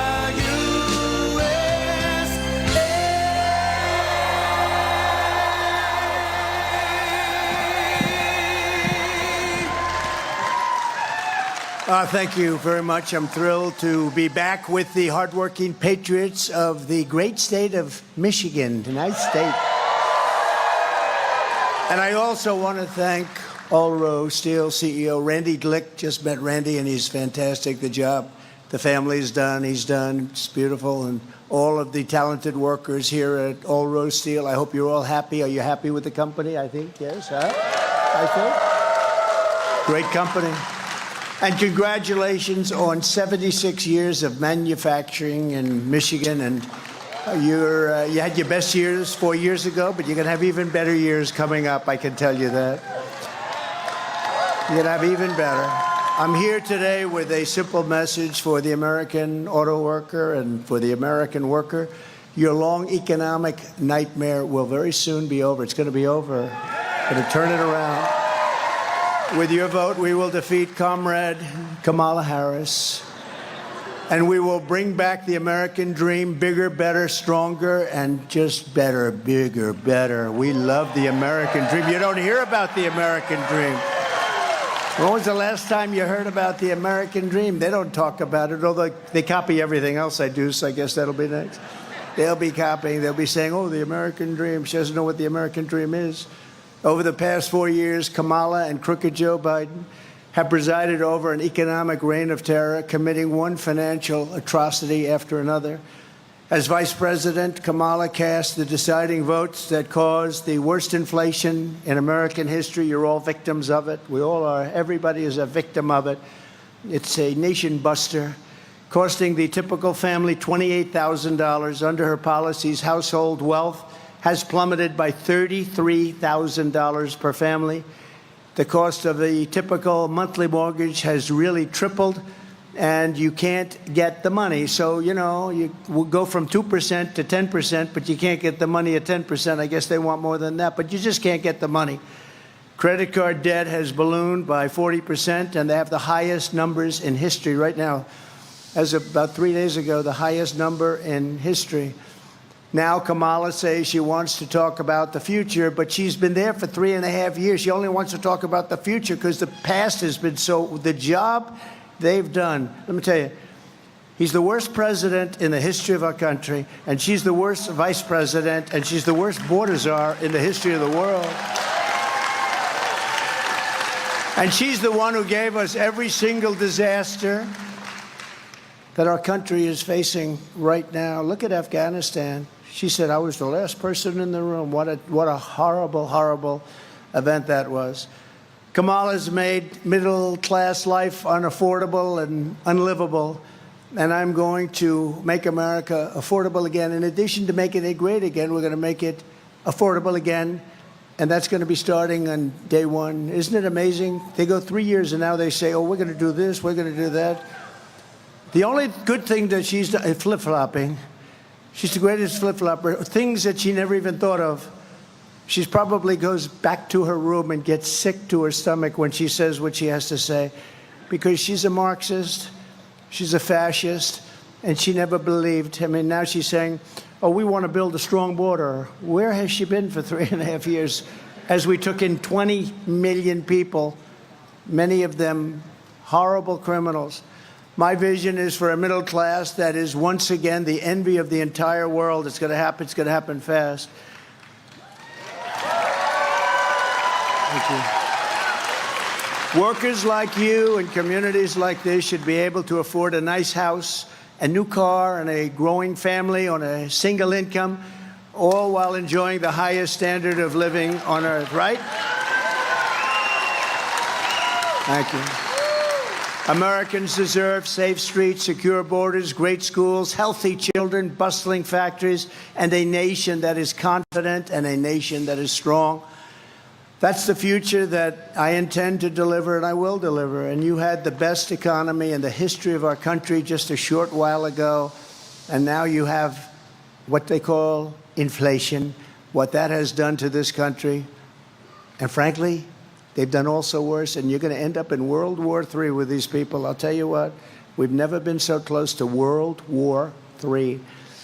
And, you know, with the power of weapons, I always say this isn't two army tanks running back and forth shooting at each other. The power of weapons today, very dangerous, very bad. We have people, do we have a president? He just got back from California. He was supposed to go to the White House. He never got there. He went to Delaware, and he's laying on a beach sleeping all day long. No, seriously, who the hell wants to sleep? And who wants to sleep in public?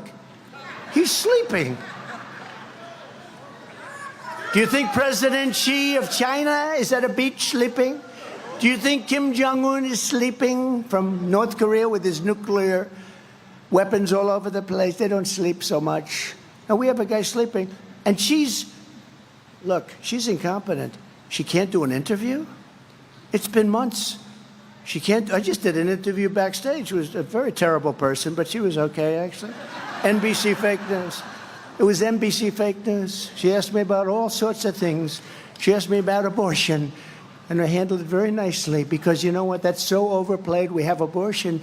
We have the whole thing brought back into the states where it belongs. That's where everybody wanted it for years and years and years, and they're voting on it.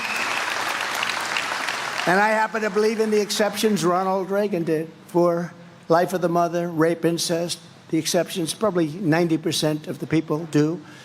But you know, I was just telling this reporter, the real problem and the real radicals on that issue are the Democrats, where you can have an abortion in the 9th month, and in 6 states, you're allowed to kill the baby after the baby is born. And you know, one of those states is Minnesota, where this tampon Tim comes from.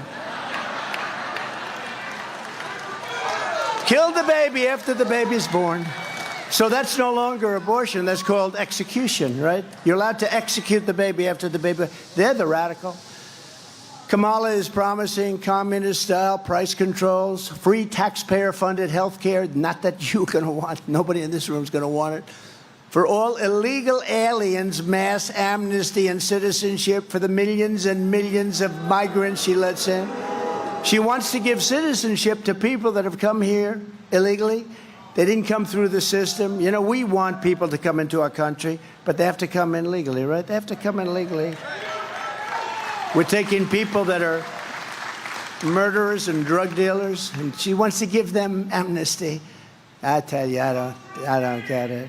But all of this will destroy Medicare and will destroy your Social Security. She called for the abolition of ICE. You know, ICE, these are great patriots. These are tough people. I'm looking at some of these people right in the front row. They're tough as hell, but you don't want to be in ICE. You don't want to walk into MS-13 gangs and start slugging it out. These guys are seriously tough, and they love our country. You know, somebody's got to do it. I took them out by the thousands. Now they don't want to take them out anymore. They want to let ICE, the worst gang probably in the world, the meanest, the nastiest. They slice up people with knives. They'd rather use a knife than a gun because it's more painful. They killed 2 young students walking to school, 2 beautiful young 16-year-old girls walking to school. They sliced them up in Long Island. And they want to let these people stay, and we're not going to let them stay. We want to give them that trade.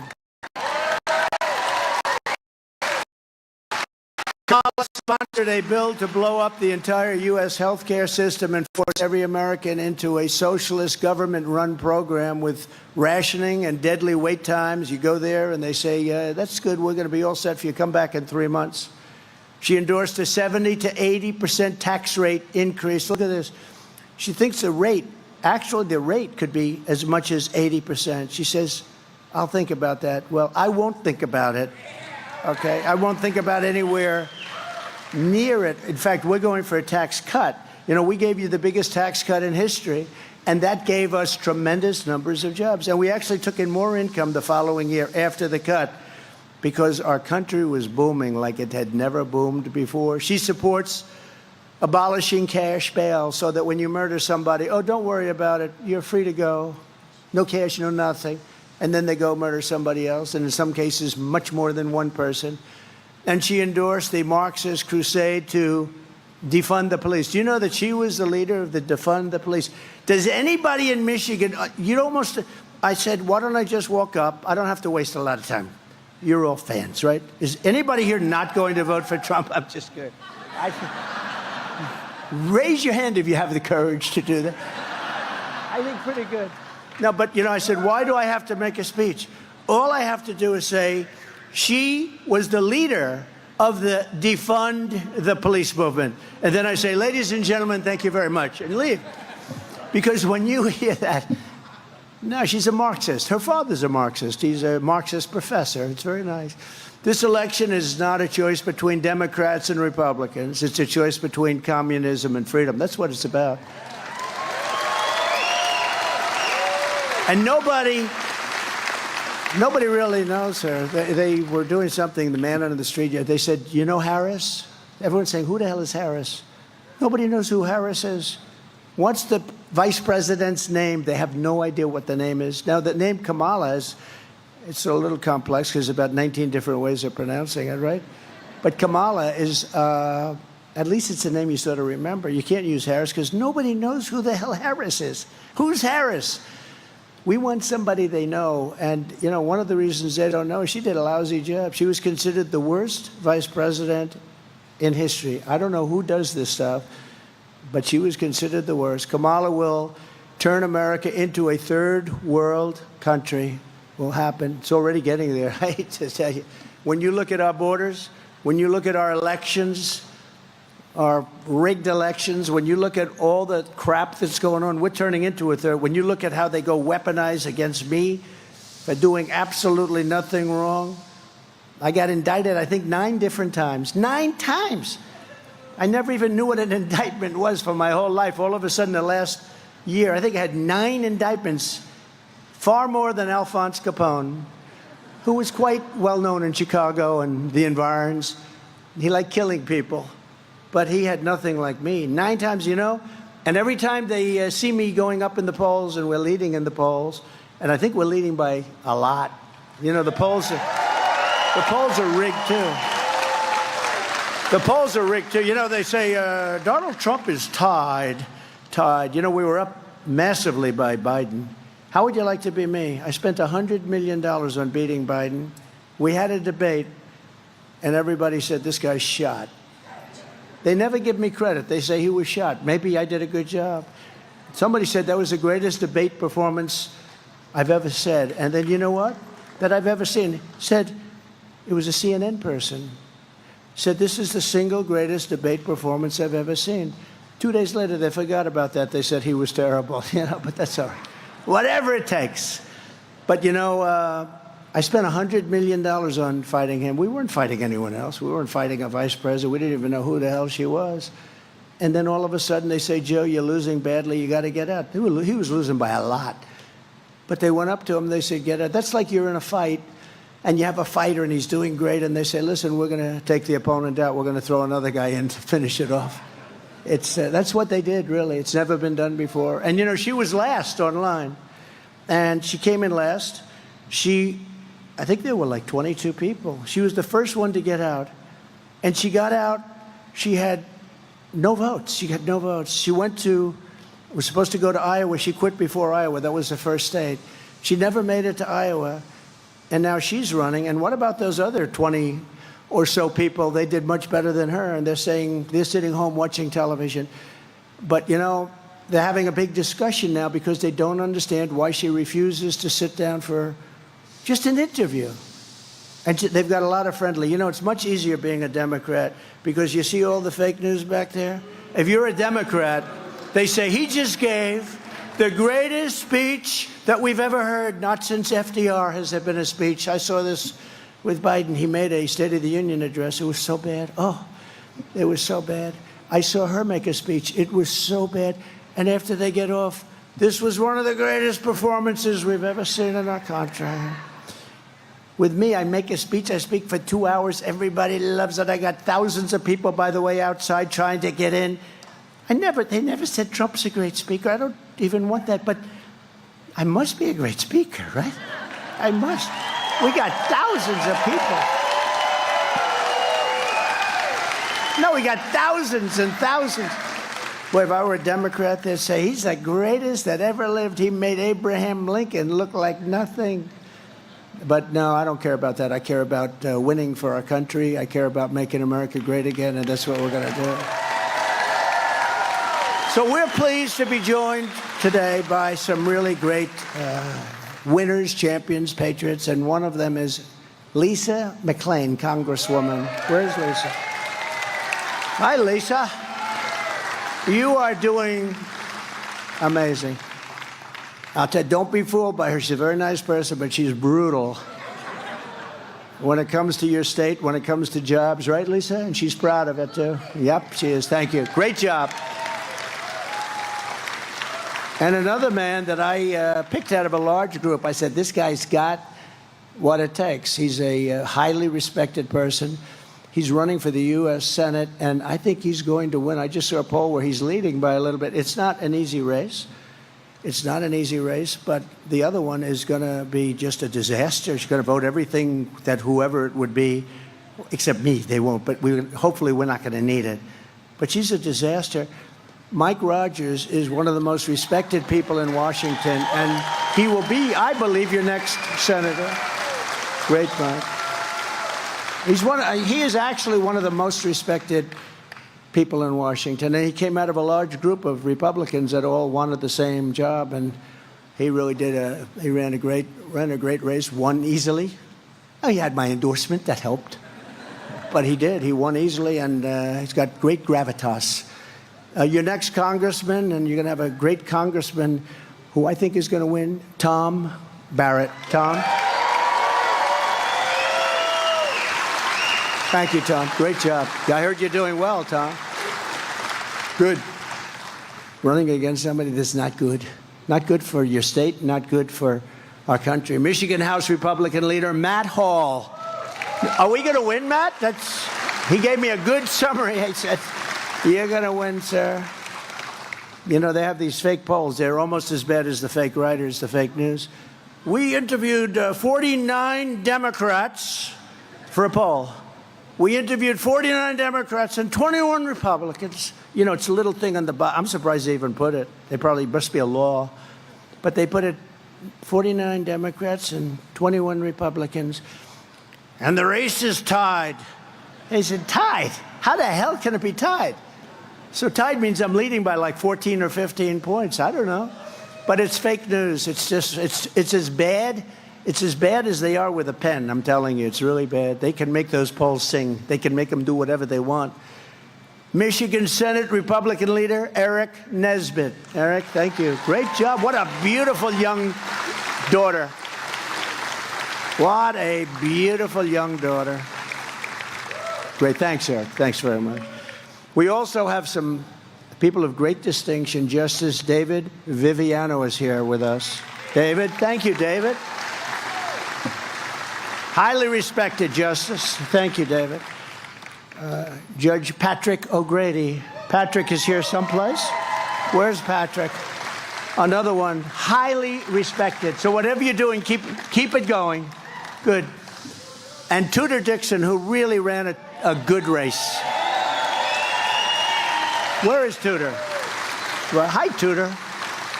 She's a great person. Loves this state and loves the workers. I knew her father. Her father was in the steel business. Successful guy. I knew him as he was leaving our planet, right? Leaving. He was very sick and leaving, but he loved his daughter. He was so proud of you.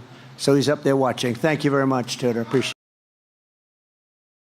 Successful guy. I knew him as he was leaving our planet, right? Leaving. He was very sick and leaving, but he loved his daughter. He was so proud of you. So he's up there watching. Thank you very much, Tudor. Appreciate it. And Brian Pannebecker, who's like a friend of mine. This guy, where is he? Where's Brian? Where is he?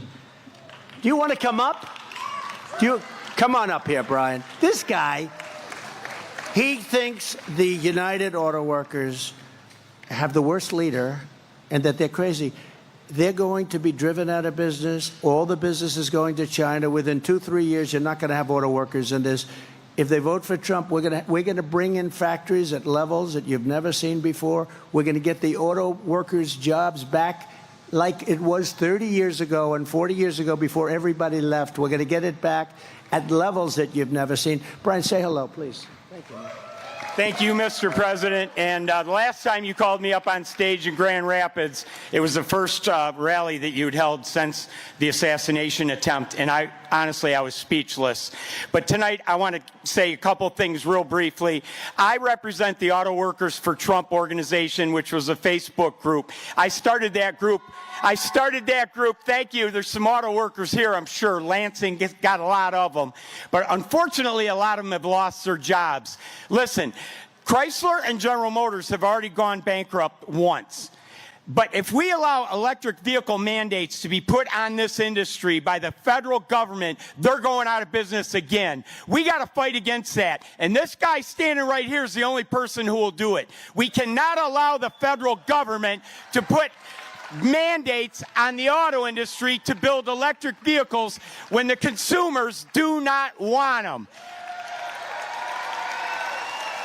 So I'm asking everybody. I'm asking auto workers, and I'm asking everybody that supplies the auto industry, get 10 or 15 of your friends, make sure they get out and vote. Our very survival depends on it, and we can't allow it to happen. So vote Trump and J.D. Vance, and we'll turn this country around. He's done it once. Unfortunately, he's going to have to go back and do it again.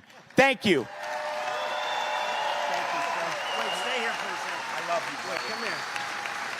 You know, as he's speaking, look at the arms of this guy. Cut it out. Cut it out. Look at that. Cut it out. Well, let me see. He's really great and a real patriot, and it's true. You know, they're building, I don't know if you know, numerous of the biggest auto plants in the world right now. In Mexico. Right near the border in Mexico, owned by China. They think they're going to build the cars and send them in, and with this administration, they won't even know what's happening. They'll take every single job. You're not going to have any auto workers within 2 years, maybe 3 years. Nobody's going to be making cars here. I told them, if you do that, we're going to put tariffs on at 200, 250%. You're never going to sell one car in this country.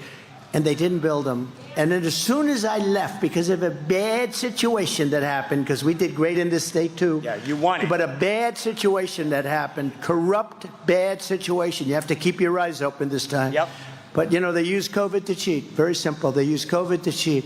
But I told them, I said, You do it, you're not going to sell any cars. As soon as I was gone, they started construction, and they're almost finished, and that's going to wipe you out. They're the biggest plants anywhere in the world.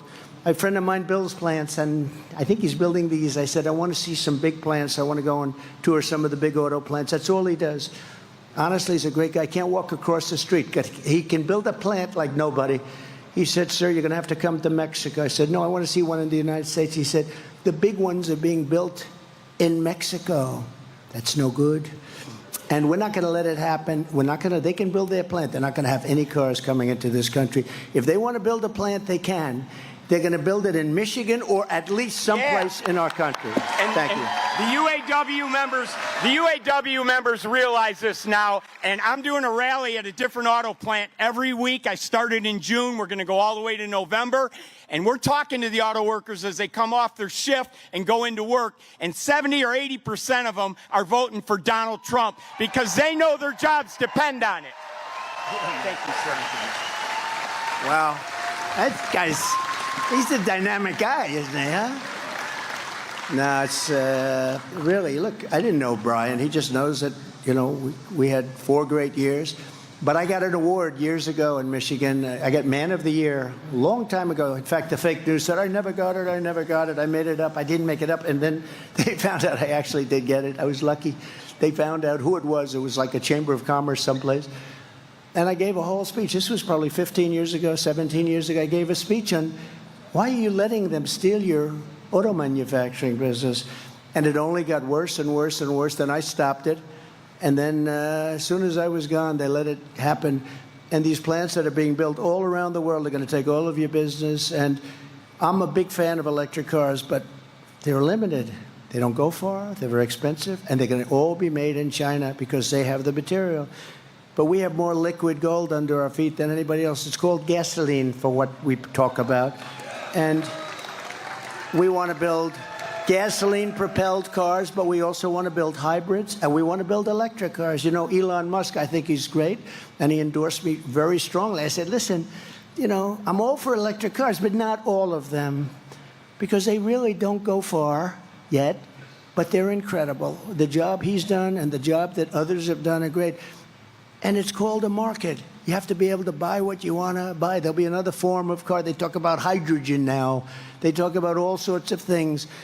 But it's called a market. But we can't do that. They want to put, and like immediately, all electric cars. But we don't have enough electricity to supply ourselves right now. You go out to California, which was destroyed by Kamala. Destroyed. She destroyed the city of San Francisco. And I own a big building there. I shouldn't talk about this, but that's okay. I don't give a damn because this is what I'm doing. I should say it's the finest city in the world. Sell and get the hell out of there, right? But I can't do that. I don't care, you know. I lost billions of dollars. You know, somebody said, what do you think he lost? I said, probably 2-3 billion. That's okay. I don't care. They said, do you think you'd do it again? And that's the least of it. Nobody. They always say that, I don't know if you know, Lincoln was horribly treated. Jefferson was pretty horribly. Andrew Jackson, they say, was the worst of all, that he was treated worse than any other president. And I said, do that study again, because I think there's nobody close to Trump. I even got shot. And who the hell knows where that came from, right?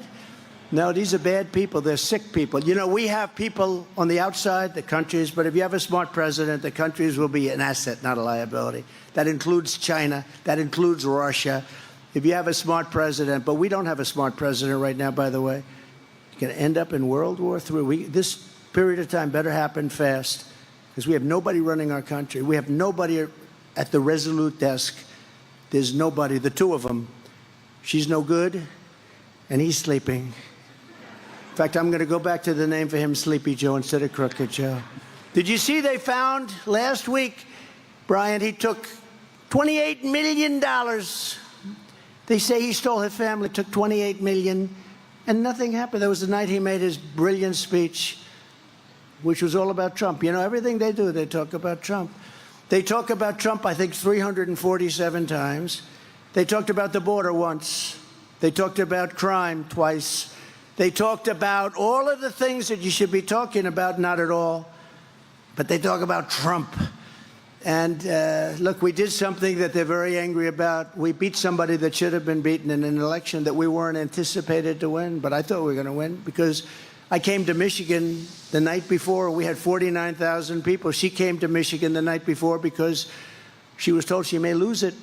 And this was an upset, so they had a fast tour. She had like 300 people. I said, why would we lose? We had a crowd. You wouldn't have believed it. Half of you were probably there. But we're also joined by a very incredible service member. I presented him with a thing called the Congressional Medal of Honor.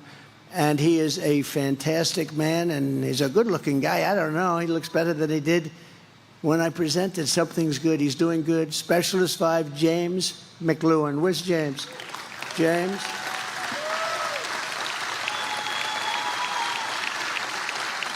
Thank you, James. You look good. Good head of hair. Look at him. Got that good Irish, Scottish, whatever hair. Look at that guy. Stand up. Just stand up. Come here. I'm proud of him. I wouldn't have done what he did. I know what he did. What he did. I always say there are two awards: is the Medal of Honor, and oftentimes is posthumously where, you know, they're not there. Oftentimes they've died in battle. They get, and then you have a medal. And I always say I'd rather get the Presidential Medal because the guys that came in, other than you and a few others, oftentimes they've suffered greatly, right? They've suffered greatly, or they're not around. But it's our highest award, and it's an honor to have you here, and I'm very proud that I was able to give you the award. Thanks, James.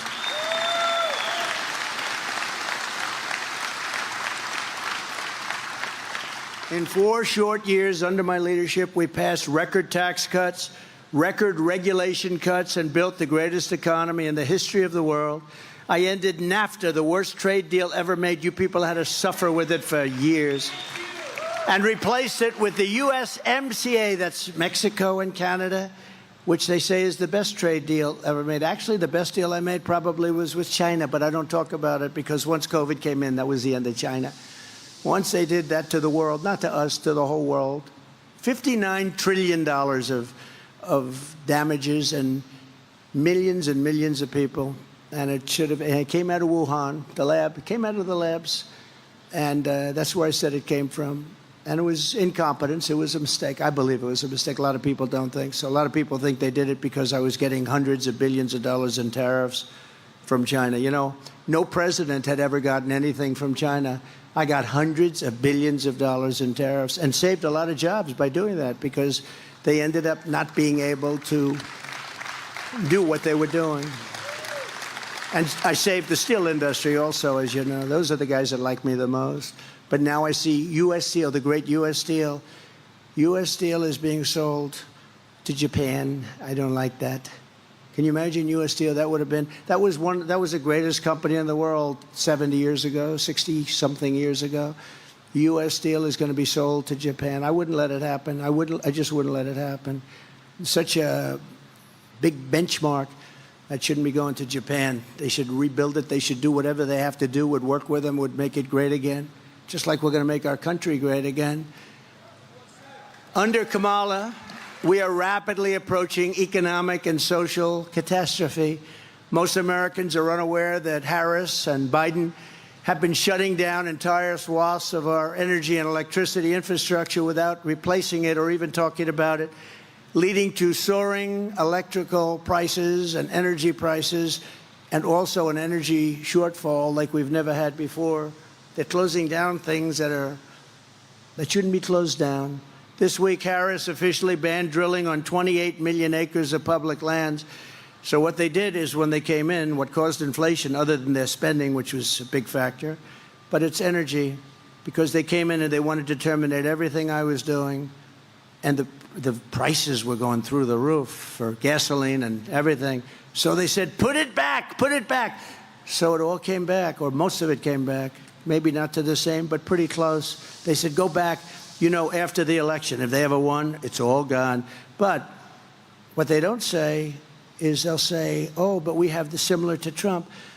And that's sort of true, but what they don't have is they don't have ANWR. They gave up ANWR, the biggest site anywhere in the world in Alaska that I got done. Ronald Reagan couldn't get it done. But really, most importantly, what they don't have is we were going to be 4 to 5 times bigger by now. So when they say they had it back, they only had it back to where I was. We were going to have so much energy coming out of the ground, so much liquid gold. We were going to pay off debt. We were going to reduce your taxes further. I mean, we have more liquid gold than Saudi Arabia. We have more than Russia, and we were going to use it. And you know where we're getting a lot of our energy now? Venezuela, which isn't even. I mean, it's tar. You know that it's tar, and you know where it's refined? There's only one plant in the entire world that can do it. Happens to be in Houston, Texas. So for like particles coming into the air, take a look at that mess. And we have clean, beautiful stuff. We have the best. We have the best, and we have the most. And we don't use it. We go to electric, or we go to something else. You almost say, do they hate our country? Because it's so incompetent. Do they hate our country? The first thing I will do to make middle-class life dramatically more affordable is to end Kamala's war on American energy, terminate her Green New Scam, and drill, baby, drill. We're going to drill, baby, drill.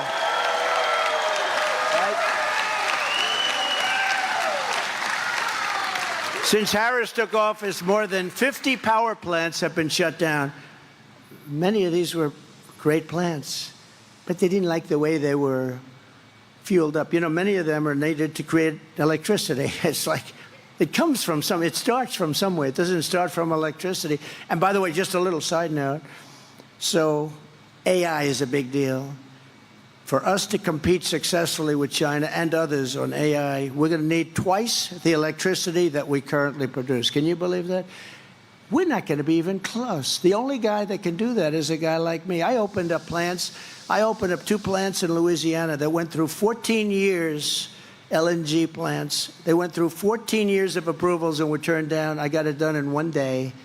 1 day, we got it opened. Those owners, whoever they were actually...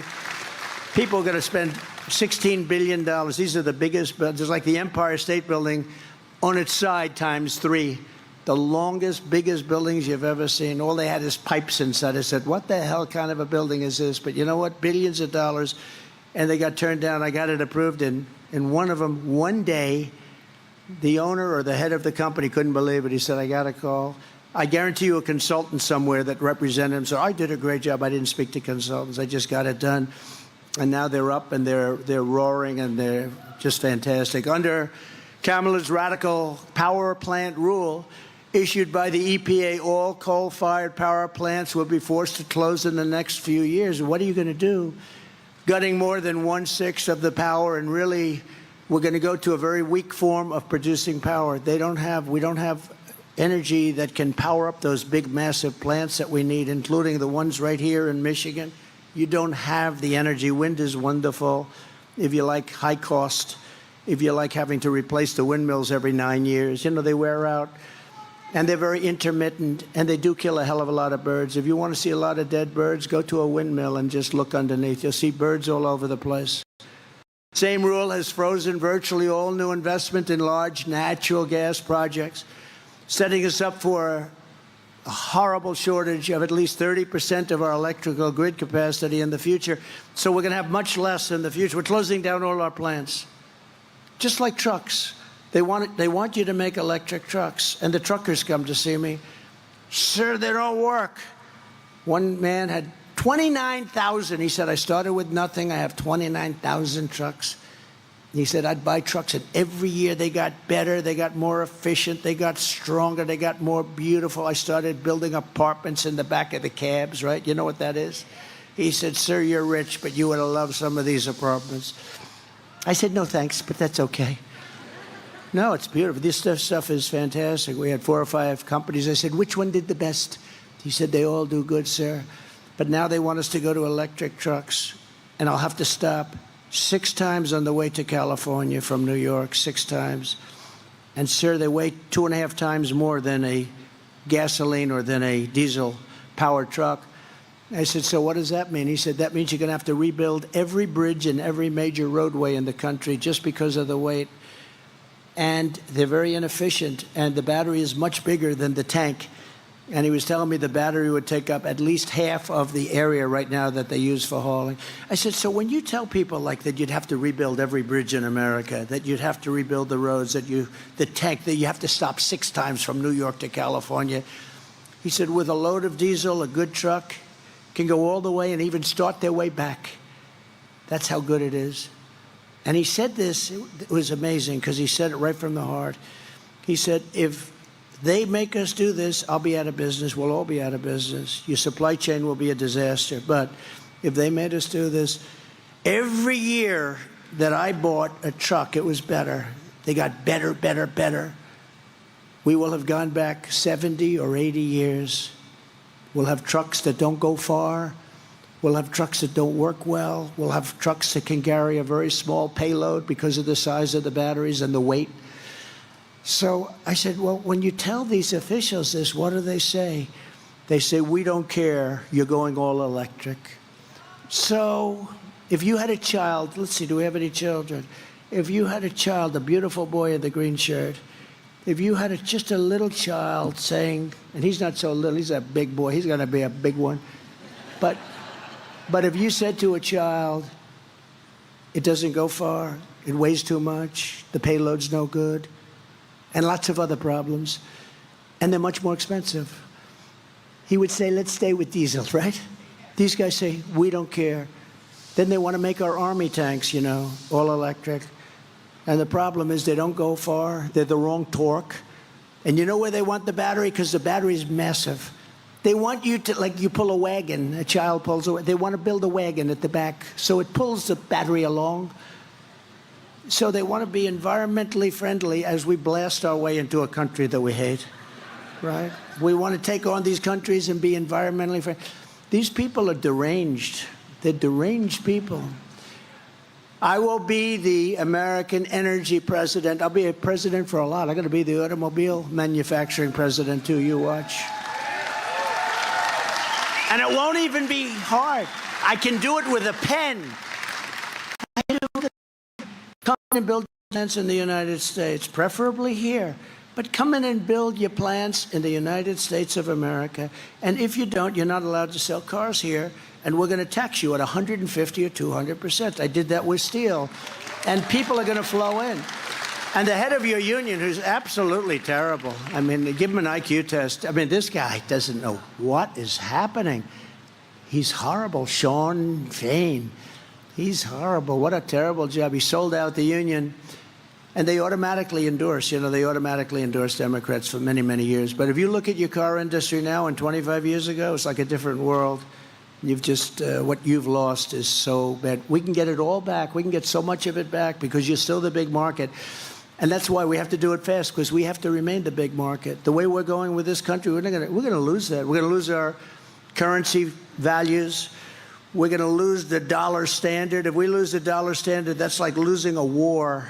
If we don't have the dollar standard, we are a third world country. My goal will be to cut your energy costs in half within 12 months after taking office. And we can do that. If you have the oil supply, which we have more than anybody, your heating and air conditioning, electricity, gasoline, all can be cut down in half. Your gasoline, I had it down to $1.87. I had moments when it was much lower than that. To achieve this rapid reduction in energy costs, national emergency to allow us to dramatically increase energy production, generation, and supply, which Comrade Kamala has destroyed. She's destroyed it. Starting on day one, I will approve new drilling, new pipelines, new refineries, new power plants, new reactors, and we will slash the red tape. We will get the job done. We will create more electricity also for these new industries that can only function with massive electricity, and we'll get it done. And nobody else is even going to come close. They won't even try. And if they did try, nothing would happen. Under President Trump, America's future will be energy abundance, energy independence, and soon we will be energy dominant. We're going to be dominant, much more so than Russia. You know, we started off number 3. By the time I left, we were number 1 by a lot, and we were going to be doubling and tripling them up. The cutting of Anwar was a shame. Ronald Reagan tried to get it. He couldn't get it. Every president, they all tried to get ANWR in Alaska. I got it. They think the size of Alaska in terms of what's under there. And in the first week in office, he terminated it. I got it all done. They were all started drilling. Took them a year and a half. They got everything perfect. They were all starting in Alaska to drill. And what a shame that is. ANWR could have been maybe the biggest site in the world, but we're going to get it back. It'll be back very quickly, I promise you that. Because I know the roadmap. I know that roadmap very well. People said, I can't believe you got ANWR. Ronald Reagan couldn't get, nobody could get it. And it was easier then, because now you have the environmental stuff at levels that, nobody's ever seen before. Much of it to stop us from making progress. I will also stop Chinese-owned electric vehicle battery companies from coming to Michigan and stealing our intellectual property, our workers' knowledge, and then sending it back to communist China. We're not going to let that happen. We're not going to let that happen. Every part of Comrade Kamala's economic plan looks like it was written for her by the Chinese Communist Party. It actually looks much of her. Now, in all fairness, she did an interview today. She didn't want to go in alone. How do you think President Xi's going to do with it? Oh, he's just savoring it. So she went in with this vice president guy that nobody ever heard of. And she did an interview with a very friendly reporter. We'll see. Maybe the friendly reporter, not friendly to a lot of other people. She was very fair to me, Dana Bash, very fair to me in the debate. We had the debate with Sleepy Joe. She was very fair, and Jake Tapper was very fair. I respect. I don't call him Fake Tapper anymore. I may have to start eventually, but no. But I thought they were very fair. I just said neutral. Could you be neutral? Would that be okay? And they were. They were pretty neutral. And but Dana Bash is interviewing Kamala, and people just want to see if she can get through the interview. Nobody knows what's going on. I've done so many interviews in the last couple of months. Every time I go out, I have an interview. I have people, reporters, and we talk to them. And they ask me every question in the book, and we answer them. And you don't see any scandals brewing, nothing. We answer them properly. You have to, as president, you have to be able to deal. You're dealing with the toughest, smartest, most ruthless people in the world. If you can't do an interview, we got the wrong person. To get more relief to working class citizens and seniors on fixed incomes, we will have no tax on tips, and we will have no tax on Social Security benefits. Right? And I did it 4 years. I didn't touch your Social Security, and they're going to end up adding a lot of years. I know, because I know people in that party, too. They're going to add 5 years, 6 years on. We're not going to add any years on. They're going to add, and they're going to destroy Social Security and Medicare because they have all these millions of people coming into the country. They want to make them citizens, and they want them to get onto Social Security, Medicare, and other plans, and that's going to be very destructive. It's going to destroy Social Security. In addition, as part of our efforts to help working families, I'm announcing today in a major statement that under the Trump administration, your government will pay for, or your insurance company will be mandated to pay for, all costs associated with IVF treatment, fertilization for women, IVF treatment. Because we want more babies, to put it very nicely. And for this same reason, we will also allow new parents to deduct major newborn expenses from their taxes, so that parents that have a beautiful baby will be able. So we're pro-family. Nobody's ever said that before. But the IVF treatments are expensive. It's very hard for many people to do it and to get it. But I've been in favor of IVF right from the beginning. If you talk to them, they'll say, oh, he really doesn't like, they have ads like I'm against it. It's just the opposite. By comparison, they're against it. But I'm totally in favor of it. But we're going to do what I just said. We're going to pay for it, and it'll help families, because a lot of families can't use it. And a lot of these same families have been hurt so badly by their inflation. They caused the inflation, and we are going to pay for the IVF treatments, fertilization. They're going to pay for it. We're going to take care of it.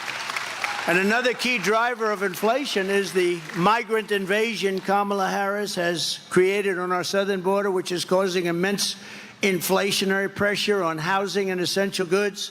There's never been anything like coming into our country. Border czar Harris, now she's saying, I was never named the border czar. Yes, she was.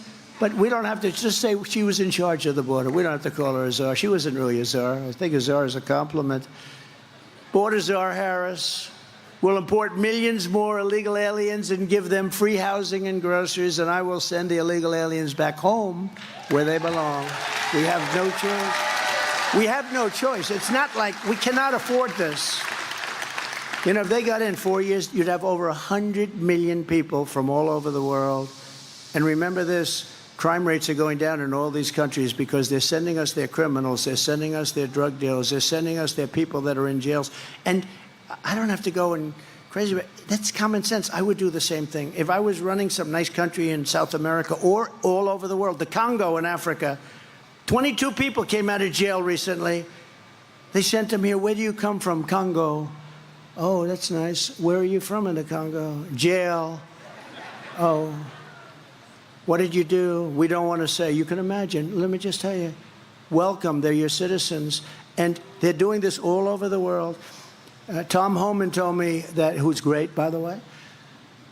He's really great. Brandon Judd, all these guys. Paul, all these guys, they're incredible people. But the Border Patrol people are incredible, what they put up with from these incompetent lunatics that don't even talk to them. They said, we have, as of last week this year, 169 countries represented by people coming illegally into our country. 100. Most people don't even know you have that many countries. You know, some of those countries, we don't even know the language is a different language. We don't have anybody in our country that even speaks it. But they're pouring in, and many of them are the worst people in those countries, and their crime rates are going way down. In Venezuela, their crime rate has gone plummeted because they're sending their killers. And if you saw that skit today, and it was a skit, I thought it was, well, I've seen it all. I guess I didn't really think too much about it other than how bad it is. In Venezuela, did you see the gang of Venezuelans today? They took over a building. They literally took over the building, walked in with machine guns, gang members from Venezuela. You haven't seen even the beginning of this migrant crime. We're going to have a migrant crime. And just remember, you know, they have a hat. It said Trump was right about everything. And I have to say, I pretty much was right about everything. You're going to see, unfortunately, I wish I wasn't. I wish I wasn't. And be careful with World War III. I don't want to be right about that. And I'm not going to say, but I will tell you, we're close. October 7th would have never happened because Iran was broke with me. They had no money for Hezbollah. They had no money for Hamas. Russia would have never, ever attacked Ukraine. We would have had no inflation. You wouldn't have had that horrible, embarrassing mess, that horrible, horrible mess in Afghanistan. So many things. This country would be a totally different country now.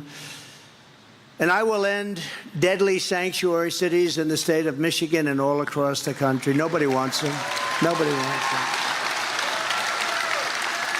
So just sort of in concluding, here's what we know about Comrade Kamala Harris.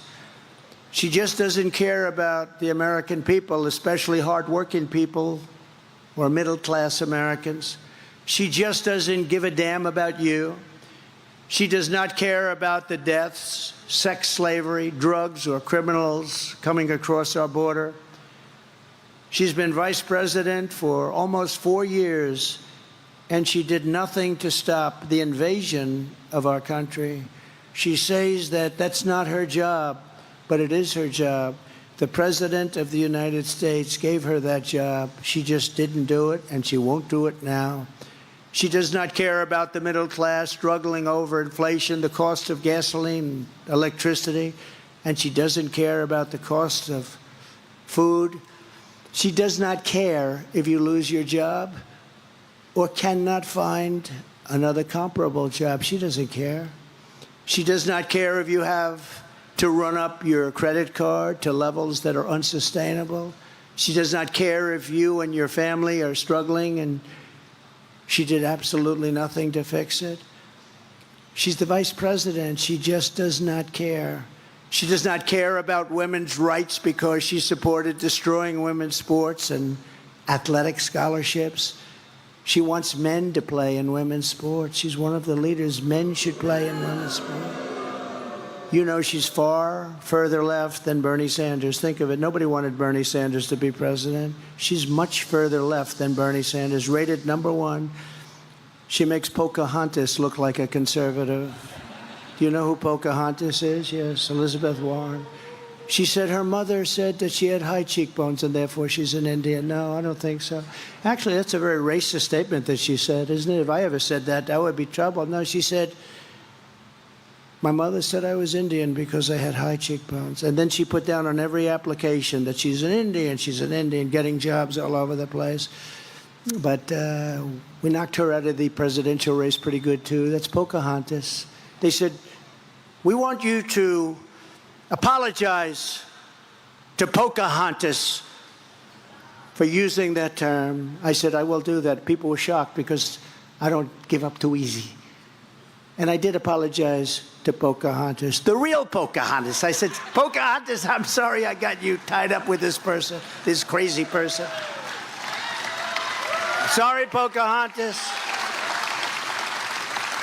I'm sorry, Pocahontas. But Elizabeth Warren is not nearly as radical left as this person, Kamala. But nobody knows Kamala because she doesn't do anything. She does not care about protecting little children from sex change operations because she chose Tampon Tim as her running mate, who believes the state, not mothers and fathers, should have the final say on sex change operations for their children. Do you know that? The state's allowed to decide whether or not they're going to do a sex change operation on their children.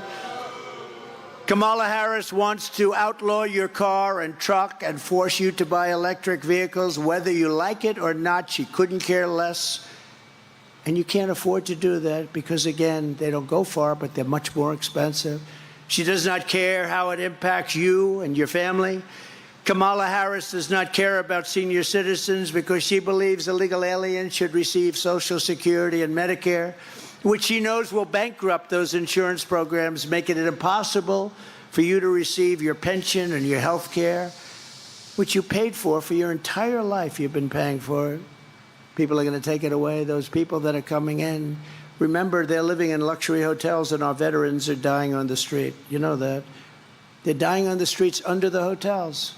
You have pictures last night, veterans dying on the street and other citizens, but veterans dying on the street.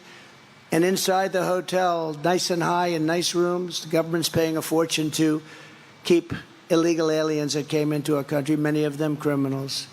There's something wrong with the thought process. She wants to destroy your private health care, even if you like it, even if your employer contributes to it. And she wants Washington, D.C. to make your medical decisions. She wants Washington to decide what procedures, medicines, and care you should receive. Whether you like it or whether you don't, she doesn't care. Kamala Harris has had nearly 4 years to show us who she is. She is an uncaring politician with a radical ideology. She is a Marxist, just like her father. Despite her campaign of lies and flip-flops, we know who Kamala Harris is. She's the greatest flip-flopper of all time. She's copying every policy of Trump. Well, let's make her MAGA. I don't think so. Does anybody want to make Kamala MAGA? I don't think so. We'll send her a red hat without MAGA on it. We know by her actions and we know by her inaction. We know she does not care about working people, about the middle class, about the American citizen. She does not respect you. Ask the families of the 13 incredible service member heroes who died during the surrender of Afghanistan, which was surrendered by Kamala and Sleepy Joe, whether or not Kamala Harris cares about our young people and our military. Those incredible parents and sisters and brothers, they asked me to go yesterday to Arlington, and I did. And while I was there for a long time. It was very tough to get to because I was not in a good position to get there. It was very far away, but I did. I made it and I got there right on time. and I spent a lot of time there.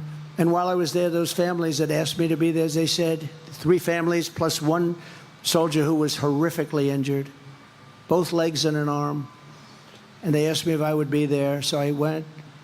And while we were there, they said, could you take pictures over the grave of my son, my sister, my brother? Would you take pictures with us, sir? I said, absolutely, I did. And then I said farewell. I said goodbye. And last night I read that I was using the site to politic, that I used it to politic. This all comes out of Washington, just like all of these prosecutors come out of Washington. They all come out. They send their prosecutors into the DA's office. They send them into the Attorney General's office. These are bad people we're dealing with. So I go there. They ask me to have a picture, and they say I was campaigning. I don't need – the one thing I get is plenty of publicity. I don't need that. I don't need the publicity. But these are great people, and when you think about it, Joe Biden killed their children by incompetence. Should have never happened. Kamala killed their children, just as though they had a gun in their hand, by gross incompetence. And not one general or incompetent bureaucrat was fired for the most embarrassing moment in the history of our country. And then they accused me of having a picture taken at the tombstone with a family because they loved the president. They love me, and I love them. I got to know them. Ask the cops in the street trying to protect you from murderers and rapists and thugs if Kamala Harris cares about law-abiding citizens. Remember to fund the police. Ask the families of women raped and murdered by illegal aliens and the teenagers cut to shreds by gangs from El Salvador and Venezuela if Kamala Harris cares about you. She destroyed San Francisco. Harris has opposed school choice for poor inner-city kids. She has opposed police in schools to protect our children. She has defended stocking school library shelves with filthy graphic books, horrible books. She refused to prosecute pedophiles who molested children when she was DA and AG in California. Does this sound like someone who cares about your children? Kamala Harris has failed you. She has failed totally as Vice President of the United States. She's been a total failure. Nobody even knows who she is. She's broken trust with you. She's done nothing for the middle class, nothing for working families, and she's done absolutely nothing for hardworking people. Your eyes don't lie. You see it. You know it. We all see it. She's the sitting Vice President of the United States, and yet nobody knows who the hell she is.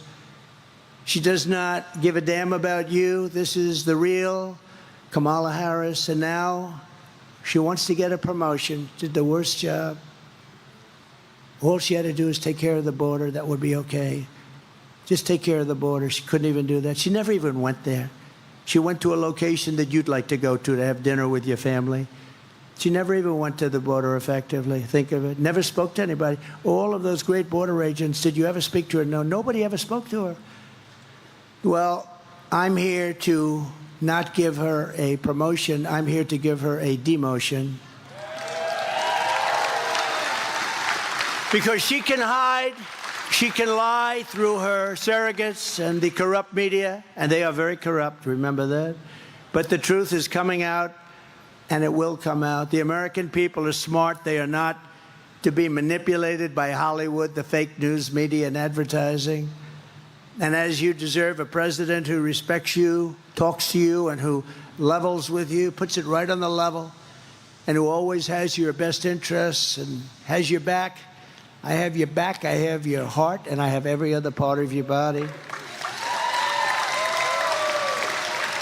All of us today are part of the greatest political movement in the history of our country. This is the greatest movement in the history of our country. We did something that we really broke them up. This was getting bad. We broke them up. They're not happy about it. They're nasty.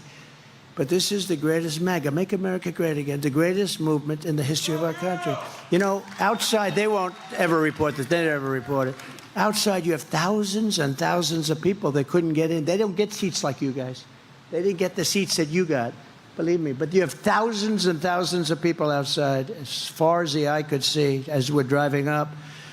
We deliver taxes, low regulations, low energy costs, low interest rates, and low inflation so that everyone can afford groceries, a car, a home. We will stop immediately the horrific invasion, end migrant crime, support our police, build a missile defense shield all around our country like other countries have. We make them here. It'll all be made right here, and it'll be made also in Michigan, a lot of it. But we're going to have...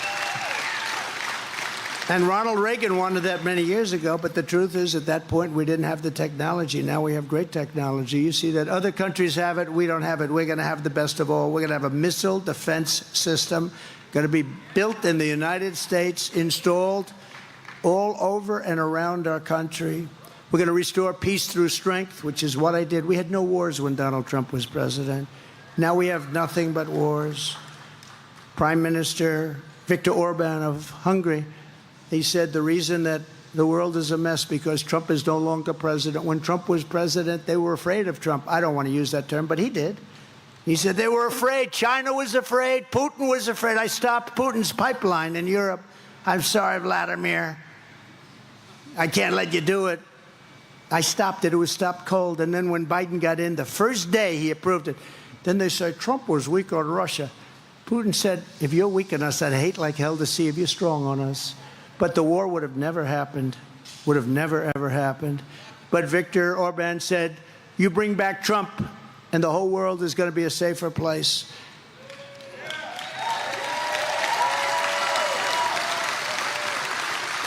We're going to keep critical race theory and transgender insanity out of our schools. We're going to keep men out of women's sports. And we're going to return our society based on merit, which the Supreme Court has given us the right to do, based on merit. We're going to go back to a merit system. If you're good at something, that's what you get. The Supreme Court approved that. That was courageous.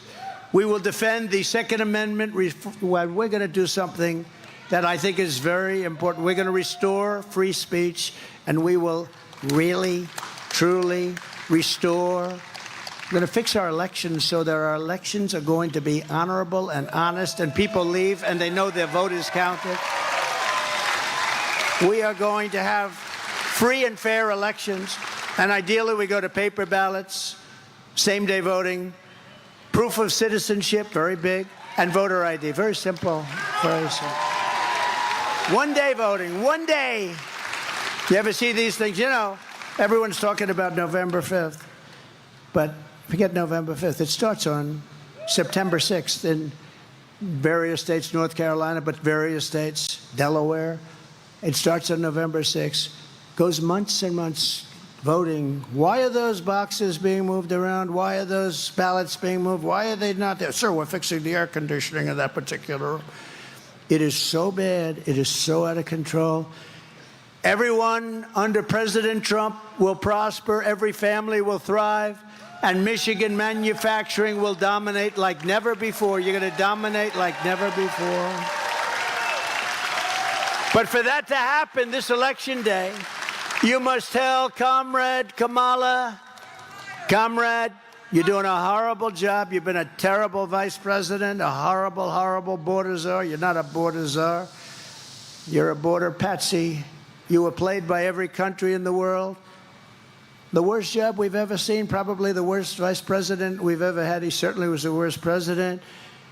Comrade Kamala, you're fired. Get out of here. You're fired. Get out of here. Get out of here. It's amazing they can have support. I don't get it. Who would support somebody that wants open borders? Who would support somebody that wants men in women's sports? You see the boxing in the Olympics? Two transitioned people. They transitioned from men to women, did you see? Fighting a young, beautiful Italian boxer, top boxer. They thought big things from her. And then, bing, a left jab, just a jab. She go, whoa, what? I just got hit with a horse. Again, bing. She said, I'm out. She quit. She couldn't take it. 2 punches. The second one, likewise, got into the ring with a couple of very talented women, just beat the hell out of them. They both won the gold medal. Shockingly. Are you shocked? You're not shocked, huh? In fact, you would have bet everything. You would have bet 100%. The odds were pretty good, right? And then you have people like Kamala. How about weightlifting? Weightlifting record set many years ago. They'd put 1/8 of an ounce on each side. 18-year-old record. They go out there. They're strong women. They can't quite make it, though. Guy comes out. Have you lifted before? No. How do I do it? Just put your hands in the bar and try and look at it. You mean like this? Oh. They beat it by like hundreds of pounds. The whole thing is crazy. And nobody wants to complain. You know, the women, like the swimmers, they don't like to complain. They're really afraid to complain because they'll be accused of bad things. But look at the swimmers. They come out, they're Olympic swimmers, and they look left, they look right, they see people that they were growing up with, great swimmers, and then they look over and they see this huge, it was Wilt Chamberlain, but slightly bigger. And she says, well, look at the size of this person. I don't recognize the person from California, from the California swim groups that I participated in for 10 years before I got to the Olympic trials. And this person blew them away. In fact, it was very sad. They got past so fast. The wind was so tremendous that she suffered wind burns. They had to take her out of the pool. All right. Now we joke about very serious subjects. I mean, it's so sad. But really what's sad is that people that would want something like that, and it's so demeaning to women, right? Don't you think it's so demeaning to women? We love women. That's so demeaning to women. Never had anything like it, but you have to watch the fights. It just says it. It says it so simply. You watch these two fights, it was like they didn't even have to do anything. Olympic gold. They won Olympic gold. They transitioned. So get your friends, get your family, register, volunteer, and get out, and you got to vote. And Pete, you are doing a great job, by the way. I see you sitting there. You are doing a great job. Pete Hoekstra. I'm glad I remembered to introduce him. He would have quit just before the election.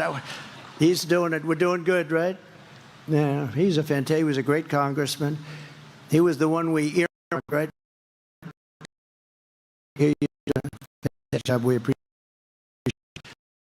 Fifth, save our economy. We'll rescue our middle class. We'll put America first, and we will make America great again. We're going to make America greater than ever before. We're going to bring back your car industry. We're not going to just keep it a little bit that you have left. You lost most of your industry. We're going to bring back your car industry. We're going to let them build plants, but they're not building them in Mexico. They're going to build them in the United States of America.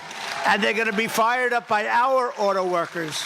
And we're going to bring them back in numbers that nobody can believe, and I can do it so easily. We were all set to do it, and then we had the COVID disaster come in from, and we did a great job, never got the credit for it. The ventilators, the therapeutics that we did, the robes, the goggles, everything. But what China did was very bad, very bad.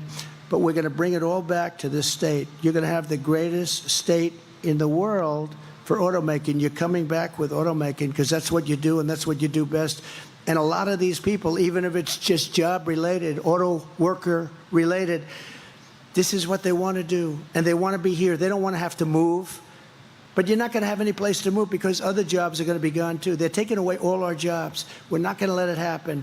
We're going to make America great. We're going to make America the production capital, manufacturing capital of the world. And it's going to happen very fast. I hope you're going to go out and vote for me because, honestly, if you don't, our country is finished. Thank you. God bless you. God bless America. Thank you, everybody.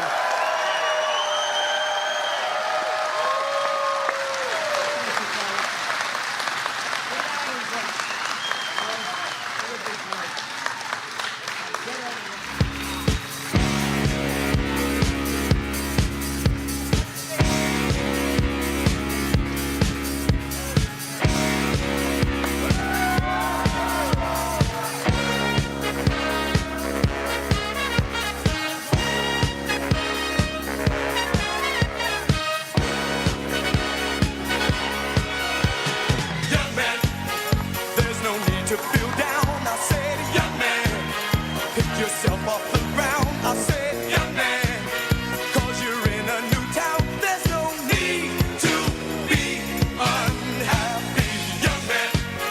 There's a place you can go, I said, young man, when you're short